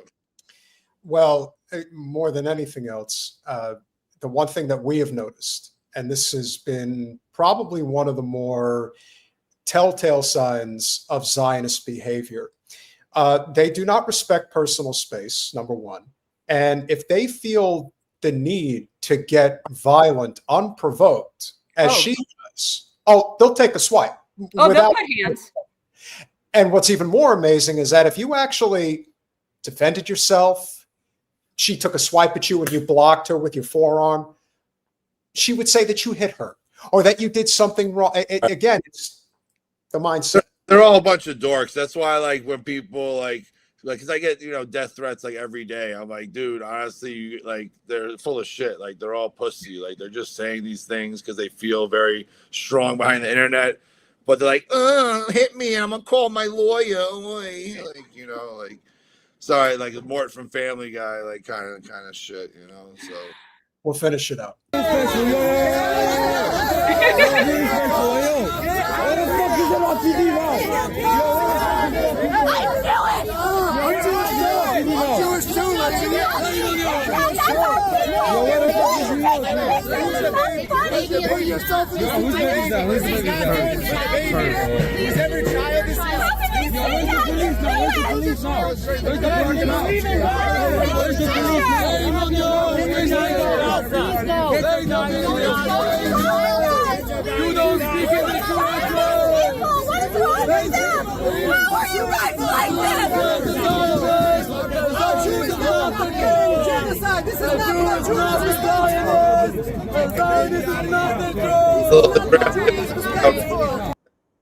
So I think he's Israeli. Like, I think that was an Israeli passport he was waving. Yeah. Is that what he was waving? Yeah, Okay. yeah. I'm sure he was Israeli.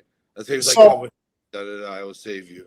So now she gets dragged away by this guy. Now you're saying that because that's what I kept hearing because I didn't see it, but apparently she had like a stroller and she had like a 4-year-old child, like looked like a biracial child, like in the stroller.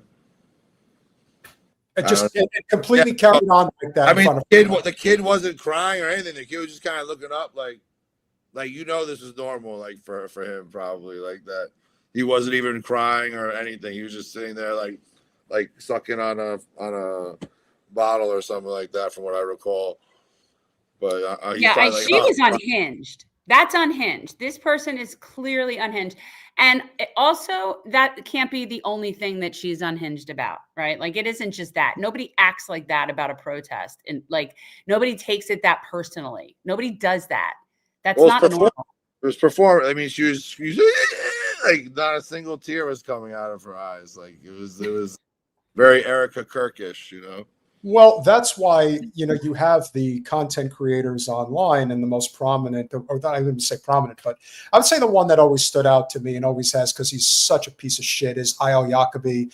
I mean, this guy's father is a tenured professor at my alma mater. Where'd I go again, Jen? I forgot. Where did I go? Rutgers.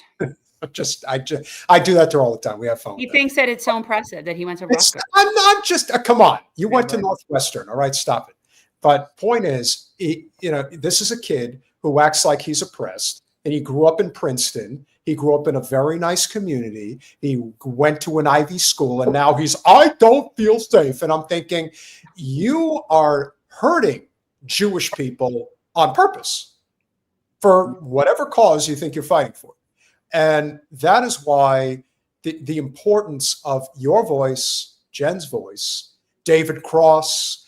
I mean, again, there are so many people that we could do. Joaquin Phoenix and what he's doing right now. There are very important members of the Jewish community who are stepping up. And then you have other content creators, friends of ours, like Katie Halper, who does amazing work. You can't say enough about how important it is to drive this narrative home, that Judaism and Zionism is not the same thing. And it is incumbent upon all of us, Jews and non-Jews, to say this, because the people who are depending upon the equating of Judaism and Zionism are people like that woman and anyone who seeks to continue the state of Israel, period. And our job is to try to unwind it as fast as possible. Absolutely. Couldn't agree more. So we have one more story that we would like to cover with you, because I think that this is very significant to being obviously from New York and what the future of New York is going to look like with Zohran taking over as mayor. Now, we're both of the mind that this is a positive revelation. Some good things are going to happen as a result. Good things already have happened. I would say more than anything else, nothing had a greater impact on refuting the Zionist cause than him winning that primary and ultimately the general election, especially in New York, especially combating the likes of Bill Ackman and such. And so he really has done an amazing job on the surface alone. And then saying that he's going to arrest Netanyahu Milikowski if he shows his face in New York. I would say that that right off the bat is a tremendous revelation. However, if he's going to keep Jessica Tisch on as the commissioner of the police department of the NYPD, I understand that you have to play politics. No one should think otherwise. But when somebody like Jessica Tisch makes statements like this, and you know full well, on top of everything else, that her family, led by her father, Steve Tisch, spent millions of dollars against you to prevent you from winning the mayoral seat, and you think retaining her is a good idea? Well, how about statements like this, which I think should give anybody pause to having you, or anybody for that matter, involved in a prominent position in a Mamdani administration? Of course, I want to thank the Anti-Defamation League, especially your director and CEO, Jonathan Greenblatt, as well as your entire board, your staff, and the thousands of dedicated volunteers for your work to inspire action in the fight against hate, intolerance, and injustice. On the morning of October 7th, I was traveling with my son when I got a call from my grandmother, a Rebbitzin of blessed memory. She didn't say good morning. She didn't even say hello. She simply said, "We are at war." She didn't say who was at war, but I knew. As the news of the attack filtered around the world, it was immediately clear that this was now a seminal moment in history. In the days that followed, I traveled with the mayor to synagogues around the city as he delivered his powerful message: we are not all right. And sadly, those words would prove prophetic in ways that we did not yet imagine. Right here in New York, the city with the largest Jewish population outside of Israel anywhere in the world, anti-Jewish hate was on full display. As a Jewish mother and daughter, born and raised in this city, it was chilling to see the symbols of anti-Semitism plastered to walls, displayed at rallies, and painted on subway cars. You know, right after Mamdani won his race, somebody in the Jewish community decided to go and spray paint swastikas on their own synagogue. So when somebody this high up on the hog, like Miss Tisch is, the projection is so profound and so obvious. And the way she speaks, like she's a politician. Yeah, she is. Sickening. Thoughts? Yeah, I mean, she is just someone who epitomizes the self-victimization complex of Zionist Jews, and it is unfortunate that she appears to be keeping her position under a Mamdani mayoralship. Like you said, this is politics. Who knows what is agreed to? Like, oh, if I keep her, then you'll back off some other thing, you know?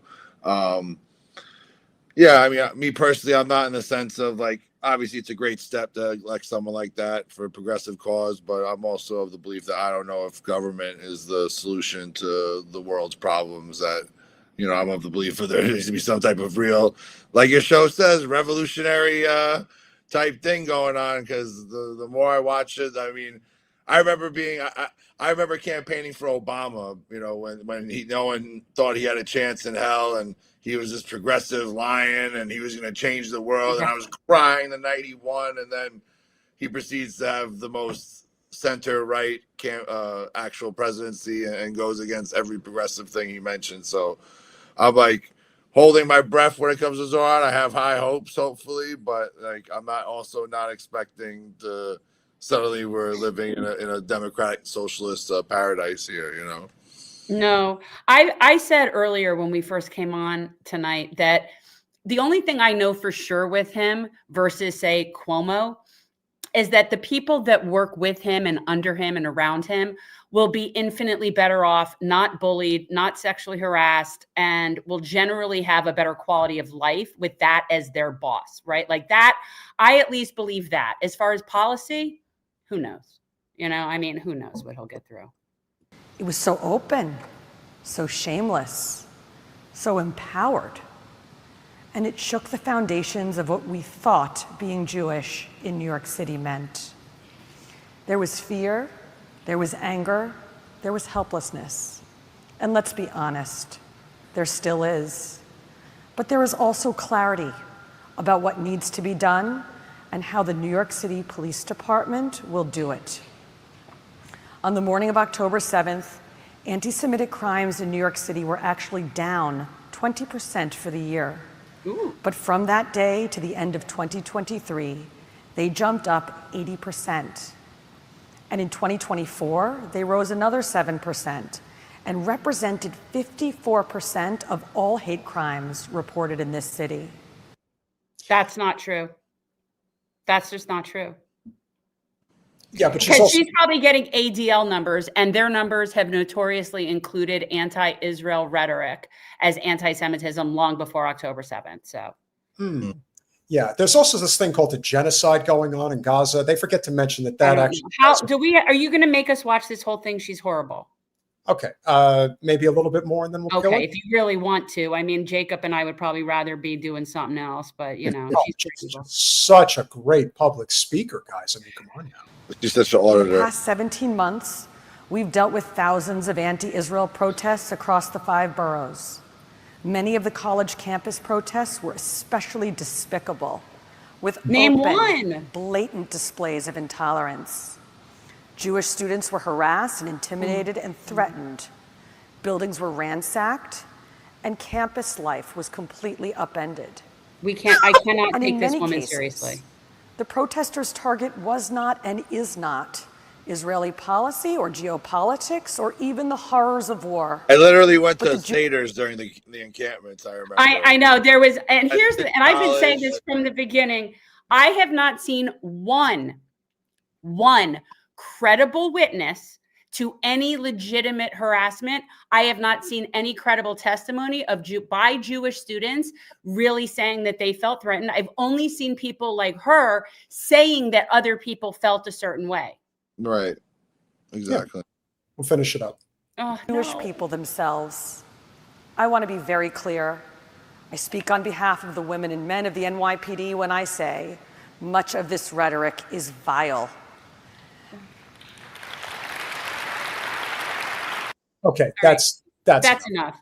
I wanted to tell Jacob something before I forget, because I have pothead brain. So it's like sometimes, like if I don't say it. So when we were watching that video from you getting into it with Zio, Karen, I just wanted to tell you, you look great. You've lost a lot of weight. I've lost a little bit. I'm trying to get back to getting healthy right now, but thank you very much. Appreciate it. Are you going back to Egypt? Right now, I'm going to stick around here in the States for a while. My mom is retiring next month after 30-something years working. So I want to be around for her as she transitions to that new stage of life. And I'll see where we go from there. Right now, like me and my colleague, Nicole, who you probably know, we've been organizing aid trucks into Gaza, but it's going very slowly. So we have an organization called Al Khair, which handles all of the packaging and trucking and distribution. So I don't need to like physically be there right now. But just trying to figure out where the best use of my time is on this planet. You know, if it's doing maybe some direct action type stuff, you know, where we actually protest at a place that actually stops business as usual for Israel, whether that's like a F-35 plant or some shit like that. I don't want to say too much, you know, but just figuring out like what the best use of my time is. You know, hopefully I get into some more TV film stuff out while I'm back here as well. because I am still, luckily, still a working actor. I still get auditions. I still book stuff, even though I'm in a very Zionist-run industry. So I feel very blessed, and it feels good to rub it in the Zionist faces, because they're always like, "You're a failed actor. That's why you did this."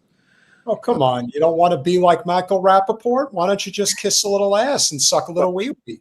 Funny thing is, me and Mike were actually friends in real life before all this happened. Like, we Really? each other in real life, like spent time together and stuff. So it's like really, and it's funny because when I first started going to protests, people thought I was him because we kind of look a little bit alike, you know. Because usually I didn't have a beard usually back then. And I remember I have a very big, like, standout memory of being at a protest and a guy, like, comes up real high, like, "What the fuck are you doing here? Like, get out of here." And I'm like, "Sir, I assure you I'm not Michael Rappaport." Like, you know, I'm like, "This is the guy you're thinking I am." He's like, "Oh, my mistake." Da, da, da. And also because I play so many police officer roles, people would think I'm a Fed.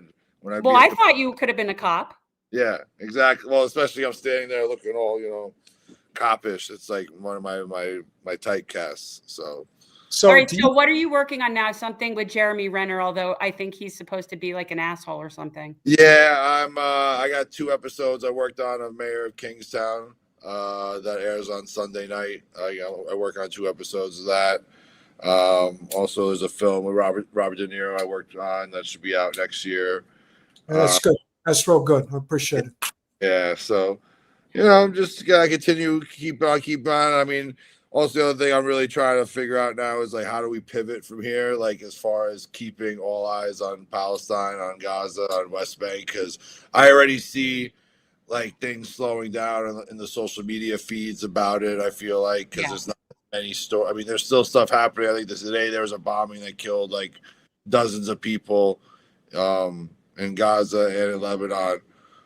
So figuring out how we continue to keep that momentum going, I think, is a conversation that we need to be having across the internet, because I definitely feel people taking a little step back a little bit. I don't know if you guys feel the same way. I've noticed that in your TikTok or Instagram feeds.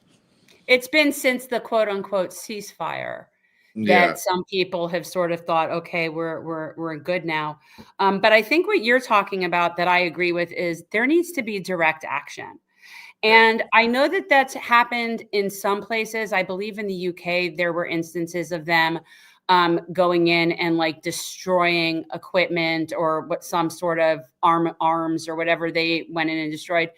But that's the kind of stuff that needs to be happening, because going to protests, while it's nice for building coalition and feeling solidarity and feeling like around like-minded people, that's basically you're asking your oppressor for the appropriate permit for the date and time for you to walk in the streets and hold the sign. Agree. That's why I feel at this point like protests are extremely performative. Like I remember I caught a lot of shit when I was making fun of like the No Kings protest. Like get ready with me and videos and things like that, because to me it's just a way for people to let out their anger and frustration without actually doing anything. It's also, that's why I feel like certain organizations like Jewish Voices for Peace, like it's very performative. Like it's just like, okay, I did my one little thing for the month, my conscience is clear, I'm good. I'm not going to support resistance, but I said not in our name, like, you know. And it's just I think we're past the point of, if we do a protest, it has to be to stop business as usual in some actual way, not just a parade, basically. Exactly. That's what I say. When if a protest is nothing more than a parade.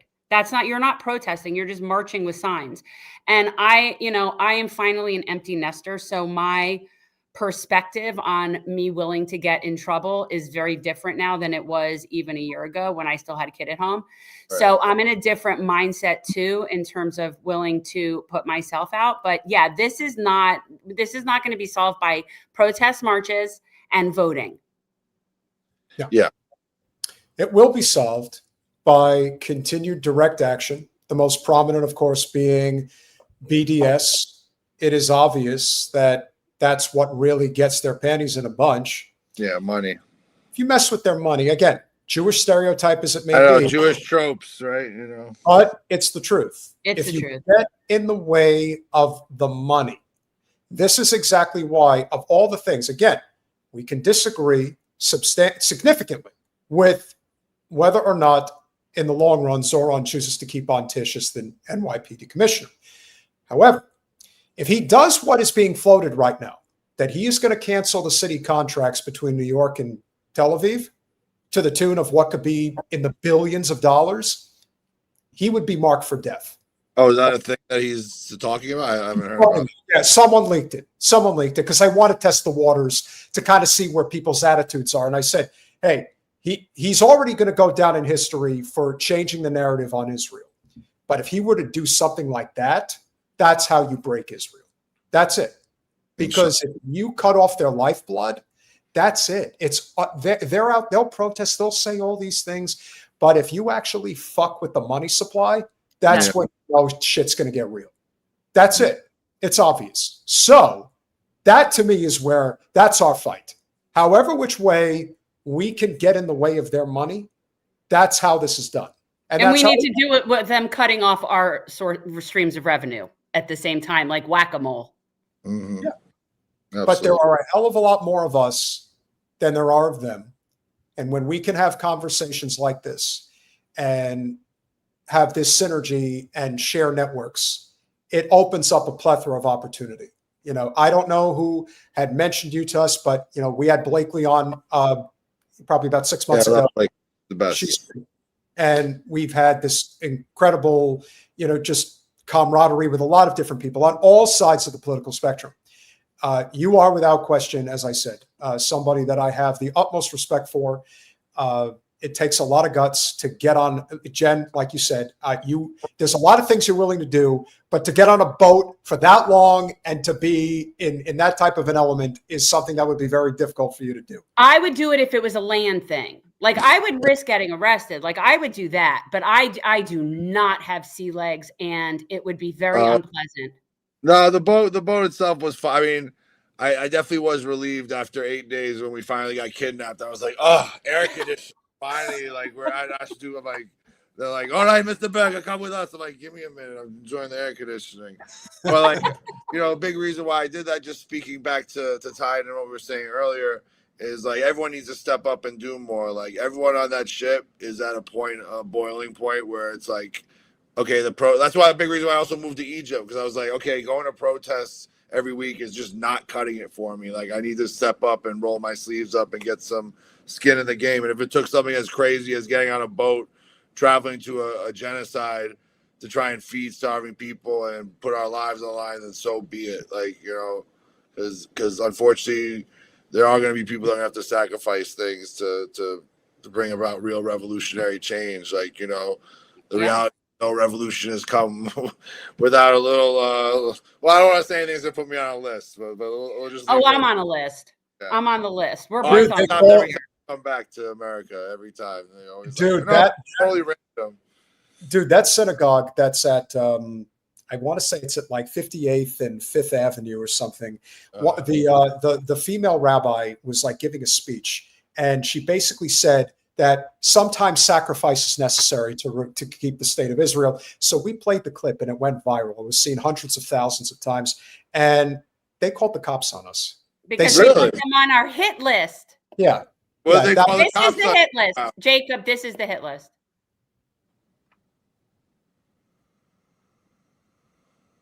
That's the hit list that they got put on.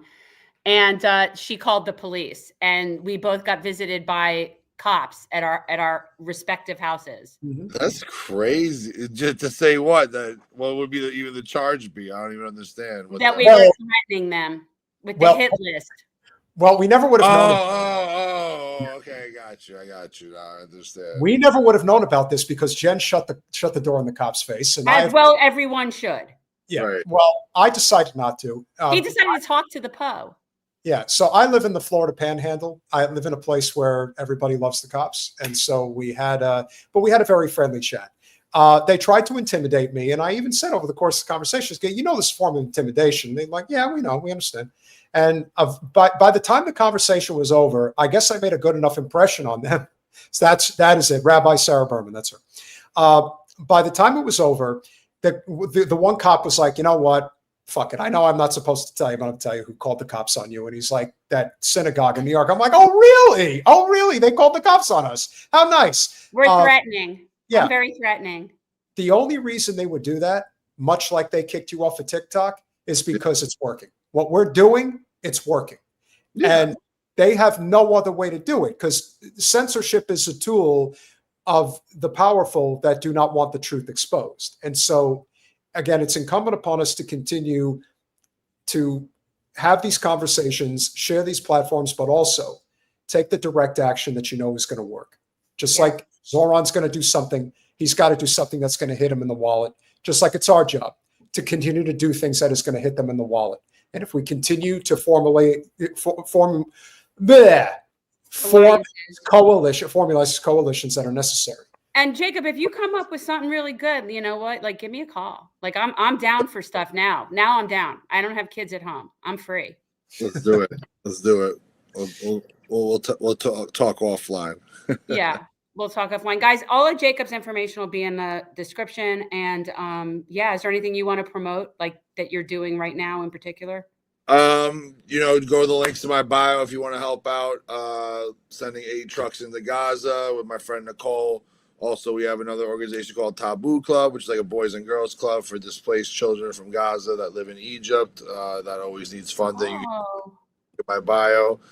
And catch me, like I said, Mayor of Kingstown this Sunday with Jeremy Renner. And my scene isn't with him, but he's on that show. And thank you so much for having me on. I appreciate your time. And if there's any clips that you want to use for Instagram, and send me a collab invite, and I'll accept and everything. Of course. Okay. Thank you so much. It was so nice to meet you. You are my Rachel would say you are a precious blueberry. Oh, well, you're a mensch. Thank you so much. Thank you. All right. Have a wonderful day. You too. Or a wonderful evening. Sorry. Take care. Well, that was great. And lovely. He's lovely. We hope you guys are enjoying it. And one more time, if you guys are so inclined, make sure that you do go to patreon.com/revolutionary change for as little as $5 a month. You can become a supporter of our small but mighty and growing channel. A $10 contribution from Carson Cruz 682 just to say Carson Cruz. We really Thank you, Carson Cruz. Yes. Libertarian Social Democrat with the $4.99. America First GOP of Texas needs to find someone to primary that handicapped Zio Governor Greg Abbott and take back Bobbitt. I see what you did there. Take back Texas. Dems, woke, Beto, and Matthew won't do. No Democrat is winning any state ever again that they have already lost. That's a fact. They just have to hold on for dear life in the states that they still have. That's and Beto is he's never going anywhere else in Texas. He's done. He's done. You're damn right we're coming for your guns. That was the end of his stands up and tells people in Texas that he's going to take away their guns. What an idiot. Like the amount of people that are armed in Texas of the red and blue persuasion it's overwhelming. Jen and I both said it at the time when he said that. I said that's the end of his political. That was it. As soon as he said that, I'm like, oh, I guess he's done running for office. He didn't want to be, but it just became inevitable. Brian Burns again with the $2. I'm sorry, my phone died. The Zoom call day, but we appreciate the $2, my friend. Thank you so much, Zaina. Great to see you. Thank you for the $2. Saikat Chakrabarty, former founder. Chakrabarty, former founder of the Justice Dems. That makes sense. Look, I have no faith in that.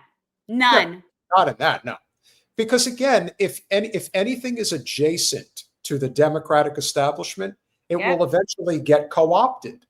They've proven it. It doesn't even have to get co-opted. It's just going to be a matter of it doesn't stand for anything, like DSA. DSA as far as I'm concerned, they lost all credibility within the past, like I'd say couple of years in particular. But yeah, they are meaningless. They might as well be the progressive caucus in the Congress. Like that's how ridiculous they are now. I want to be very clear here. I still think Zohran is going to need to have some level of grace. He has not officially taken office yet. So we'll see what happens in his first 100 days starting on January 1st. But when you give interviews like this, it's understandable why there is some cause for concern legitimately. You are either going to be a revolutionary or you're just going to be a footnote in history. Yeah, it was nice. You made a great run. But if you're going to give answers like this, people have a right to be concerned. Seen your election has created a lot of buzz. Now that the midterms are underway, that seems to be the focus, but your name is still being dragged into the midterms, right? Let me talk about Hakeem Jeffries for a moment, who now may face a challenge from Chi Osei, who is a member of the DSA. You said that there are local issues that Mr. Osei should be focused on, maybe should remain a councilman. Are you saying he should not run against Hakeem Jeffries? No, I'm saying that I think the focus should be right here on New York City. I respect the work that Councilmember Osei has done in the council. But what does that mean? Should he not run? I think that right now is not the time to be engaging in that kind of a primary. I think. Really? Why? Should we wait to the complete end of the Republic and then try to engage in a primary? Yeah, that'll be a good time. Again, you have to understand where people are, Zohran. That's why you won. You won because this is a revolutionary moment. And if you think that this is going to be business as usual, or dare I say, a vibe type of mayoral campaign or administration, you are dead wrong. You are not AOC. You are in an infinitely more powerful position than she could ever hope to be in. And you are actually capable of doing it in a way that she's not. So when you are getting bad advice about what you should and shouldn't do, this is not the answer. What you should say is, I'm not getting involved in the primary. Let it be. It's two Democrats running against each other. Let it be. Even if people don't like that answer, I can at least accept it from a strategy standpoint. This makes no sense. Zero sense, zero logic. Other than falling in line. Falling in line. And ultimately serving at the behest of capital. And that is what that does. If you are not supporting a challenge to AIPAC Shakur, right? You're not being serious about wanting to push things in a forward direction. Then you're just all about maintaining things exactly as they are. TPS, what is wrong with what I just suggested? I understand that. He is running. Yes, this is a very political situation, obviously. Right. But at the end of the day, somebody who gets in there totally bucking the establishment to then defend somebody who is the establishment and not support somebody who is essentially running in the direction that he just ran his campaign on. It just seems a tad hypocritical. Just a tad. And again, that's the point. Like I said, there is a way to balance it. He could have said, I am the mayor. I cannot get focused on primary races. He could have even said, you want to take it a step further? They only asked him about Hakeem Jeffries. What if they asked him about Richie Torres? He could have just said, look, I haven't even taken over as mayor yet. There are so many different important components to running this city correctly that I must be focused on right now. I wish she all the luck in the world. I am not getting involved in the race, and that'll be that. He could have easily been diplomatic about it, and I would have accepted it. But to say what he's saying, that's not diplomatic. That's bending the knee. That's what that is. Just like he says here with Mehdi Hassan. As mayor, you'd be keeping on NYPD Commissioner Jessica Tisch. Many of your critics on the left say that keeping Tisch would be a continuation of the status quo here in New York City. She's against bail reform. She's spoken out against pro-Palestine protesters. She's even worked in the intelligence division that constructed a surveillance system for Muslims in New York. What do you say to your supporters who are a little bit disillusioned on this one appointment and say, come on, Zohran, why would you keep her on? I'm not going to keep her on. I'm actually telling her to hit the road tomorrow. She's had her play. I'm just saying what should be said. He's not going to say that. I understand that, but we can hope. So I said in the primary that I would consider keeping on Commissioner Tisch, and then I said in the general that this is a decision I was making to retain her. And much of that had to do with the fact that when Eric Adams had appointed Commissioner Tisch, he had truly stacked the upper echelons of the NYPD with corruption and a complete lack of accountability. And what she has been able to do in the time that she's been commissioner has been to start to root that corruption out, start to deliver accountability and reduce crime across the 5 boroughs. And that this is an appointment that I would make in tandem with delivering on the agenda that we put forward over the course of the primary. That's an agenda that will create a Department of Community Safety. Yep. That is an agenda that will ensure that we are dismantling the strategic response group as the way the NYPD responds to protests. And it's an agenda that understands that safety and justice have to be delivered together. This is a decision that fulfills and then develops others. Are you planning on expanding the size of the New York Police Department? No, I've said that the number of police officers that the department has is a sufficient number. The most important thing is that we only ask those officers to do the work of policing, as opposed to now, we're asking them to also take on the homelessness crisis, the mental health crisis, so many different examples of the failures of the social safety net. That's going to be the focus of the Department of Community Safety. Sounds good in theory, but you know. But you've said before that that's really not what the police are meant to do. So if that is the case, and the NYPD's budget, I think, is like something like, what is it, $6 billion a year, some insane number. Do you really need that many police officers if, like you said, what they could have been doing is like case study and figuring out, cold cases? Okay, so as somebody, I'm an abolitionist. I don't think we need these people at all. I think they're friggin' useless. But let's say Let's live in reality. I'm in reality, Peter. I'm basing my answer on reason, research, empirical evidence, and fact. But let's say hypothetically that we needed to retain a certain amount of, let's say, quote unquote, I'll say law enforcement in air quotes, because they're not enforcing laws, but that we needed that for the crimes that affect our safety, for interpersonal crimes, right? So that's rape, robbery, assault, and homicide, right? Like the big four, those are like the interpersonal crimes. So that takes up about 4% of police reported crimes in this country, 4%. So I would suggest, and again, I'm an abolitionist. I think that it's all ridiculous. They're there to protect capital. They've never been there to protect us. Let's break it down. Let's get rid of everything but the 4% that they need, because it's only 4% of what they do that is dealing with people that are committing harms, interpersonal harms, 4%. So why would we not cut their budget down to 4%? That's what I would do. That would be quite the cut, but it's not going to be that significant. Okay. Just on Commissioner Tisch, according to the New York Daily News, she received advance notice from the Trump administration about that horrific ICE raid along Canal Street last month, and that she apparently directed NYPD officers to stay away from ICE agents who were doing their jobs.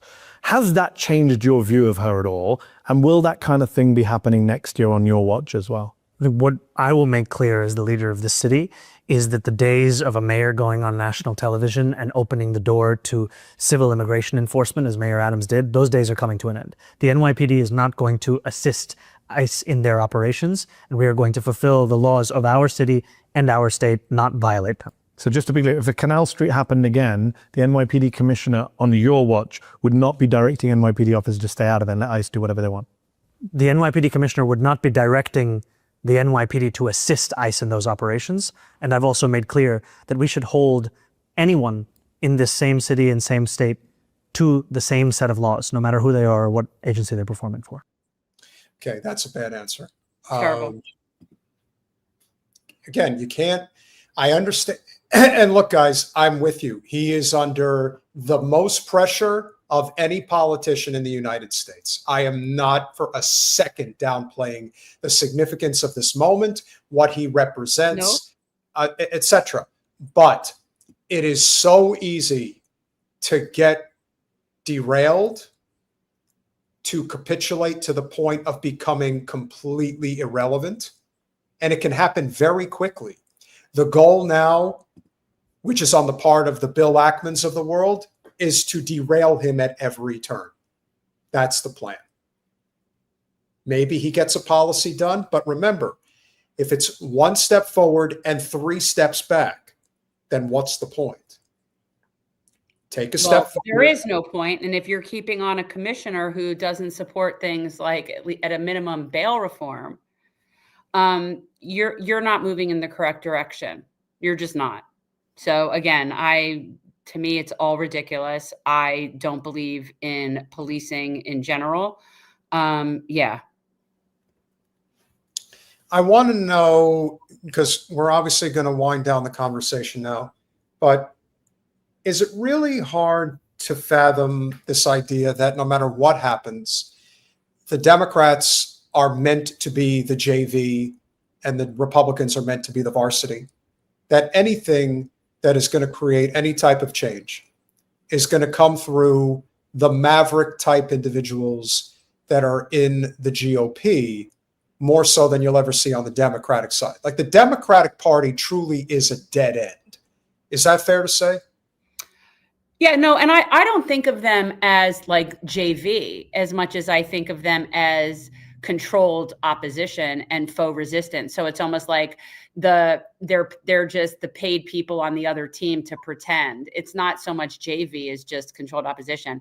Pirate Jess and I am not necessarily an anarchist, although, you know, I don't know, I'm probably not that far off from that. But I don't believe in policing, and certainly not like, yeah, everybody stop worrying about my isms.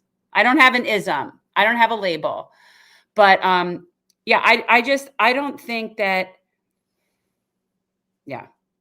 I think that it's going to come from the Republican side. I've been saying that for a long time. The Democrats have no substance anywhere, anyhow. There's no progressive caucus. There's no nothing. They have no substance. They're not on the left. They're not labor. They're not anything. The Republicans, while I disagree with the majority of everything that they do, they have their positions and stand for whatever they stand for. And now they're seeing a split amongst them. So any chance of any sort of populism, and I've been saying this for a couple of years, is going to come from the Republican side. I'm not saying it's going to align with us in any real meaningful way, but that's going to be the only example of any sort of class shift coming from our duopoly, will come from and on the GOP side. I don't know what you mean by this, Gezin. You're going to have to explain, because that's not in this country. They're not. In fact, the overwhelming majority in this country is independent. People don't want to be part of a two-party system anymore. And that's the reality that I think is hard for a lot of people to settle on.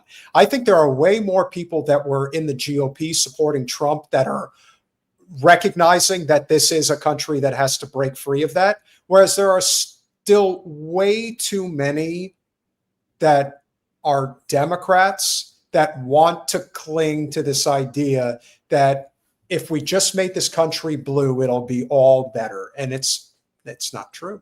That's not how this works. And as somebody who is moving from somewhere blue to Marjorie Taylor Greene's district, I can tell you that it's just not, the labels are not serving us, and they're completely misguided and incorrect. Yeah.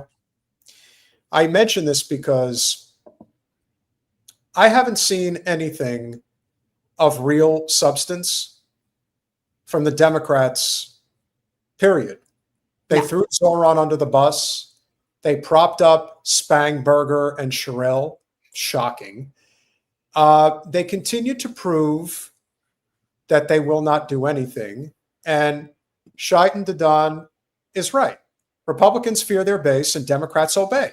And that's true. And we saw it. We saw it with Debbie fucking Wasserman Schultz. We saw the people down here. Debbie's really not that bad. You don't understand. We have to beat the Republicans. Like, everybody's just a wimpy Yenta-like person. Like, that's pretty much what the Democrats are. Not everywhere, but in a lot of places, especially South Florida. So it's understandable that this is what's going on. Notice how we don't even talk about the scandal that's going on right now. And we'll see what happens down the road. Because again, it's just like Jacob said. Elections matter, but if you think the change you're going to get is going to come from the ballot box, it's not. It's going to come from the people on the ground. That's how it's going to happen. And the reason I bring this up is what are we covering? What are we finishing with? We're going to finish strong, finish big.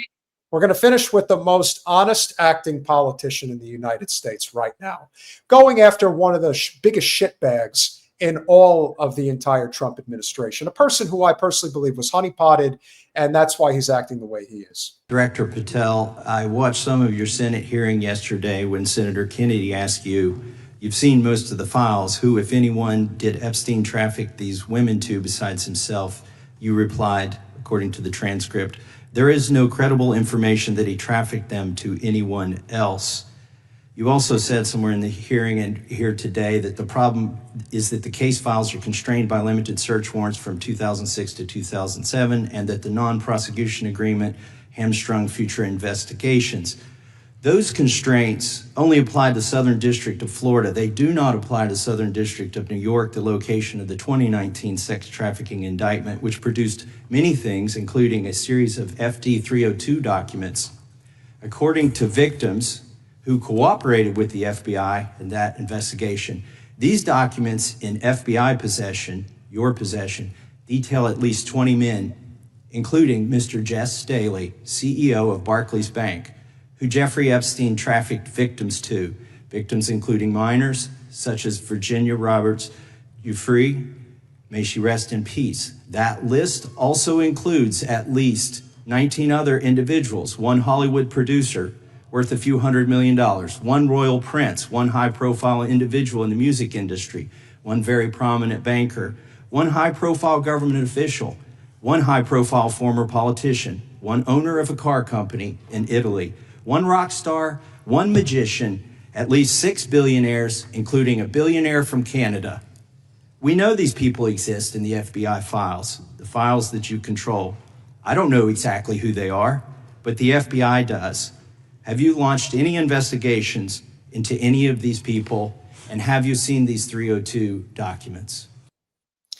What I love about him more than anything else is that he is everything that people who spent years trying to push brand new Congress, Justice Dems, Sunrise Movement, hoping and praying that they would have some semblance of a true, unbought, unbossed maverick fighter in the halls of Congress, like this man. And this man may be the most honest, true, die-in-the-wool conservative that exists in this country. This is a man who is pro-life in the truest sense.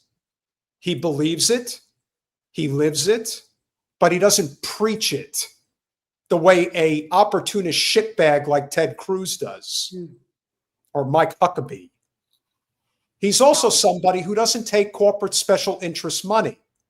And yet there are shit libs in this country who think that Debbie Wasserman Schultz, because she has a D in front of her name, is worth supporting over him. That's the two-party duopoly nonsense that we have to get out of our brain. Yes. Let this play. But the last thing I want to say, when you talk about some of the most important issues that matter to you, Massie lives in a part of the country that is very similar to where you're relocating to. Oh, yeah, I know. I spent a little bit of time in Kentucky, and I've got to say, I totally get the Kentucky thing. I do. It's very beautiful there. So let's hear what Crazy Eyes Patel has to say in lieu of all of these revelations about the Epstein files. And apparently Thomas Massie is leading the charge against his own president that the Democrats are just trying to do for opportunistic purposes, but never did when Biden was in power. Heck, we'll take what we can get right now, am I right? So here's what he had to say. Sir, I have asked my FBI agents to review the entirety of the Epstein files and bring forth any credible information. And we're working with Congress not only to divulge that information and produce it to you, but any investigations that arise from any credible investigation will be brought. There have been no new materials brought to me launching a new indictment. So I want people to also remember that the thing about Patel in particular is why, remember, he was one of those guys that all of the America Firsters wanted in this position. They wanted him here. And he did a complete 180 the second he got this role. Now, is it entirely because he's honeypotted by this? He had a talking to. He was given a talking to. It's that simple. And he got his mind straight pretty damn quick. Very quick. Is the loophole here, or is it your assertion that these victims aren't credible, that the 302s maybe didn't produce credible statements that rise to a probable cause? It's not my assertion, sir. It's the assertion of two different United States attorneys' offices from 3 separate administrations who investigated those same materials in lifetime. Are the 302 documents in the FBI's possession? They reviewed all that, yes, sir. And so have you reviewed those 302 documents where the victims name the people who victimized them?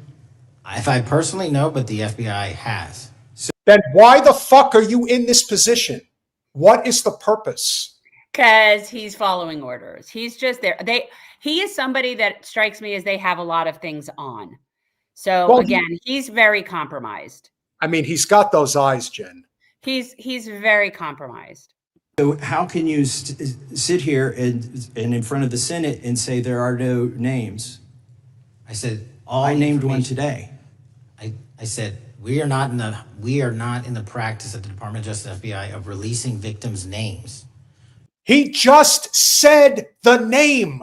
What in the fuck are you doing? It can't be this bad. Or maybe it is. And maybe now we're just starting to realize it. Well, he's ridiculous. He's a clown show.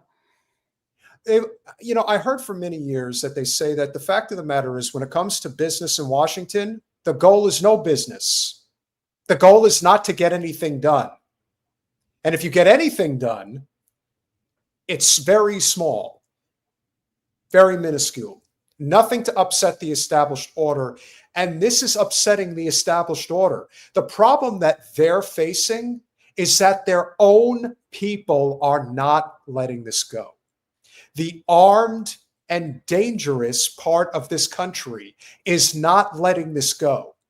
So when you keep talking like this, you are not gonna talk your way out of this. It's not happening. And Massie, I mean, he knows he's not going to get anywhere with him. Like, this is one of those things that I feel like about being in the press room when, one of the tools of oligarchy are giving a press briefing. Why would you want to hear what they say? They're going to lie to you. It's the same thing with these. Why they're calling him in to get information. They know damn well he's not going to tell the truth. So that's what's just so weird to me. It's like, this is an exercise in futility. We'll finish it up.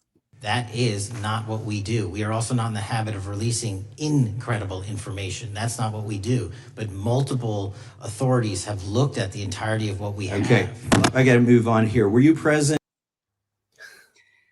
He doesn't even know. He's so clearly out of his league and just he's not suited for that position.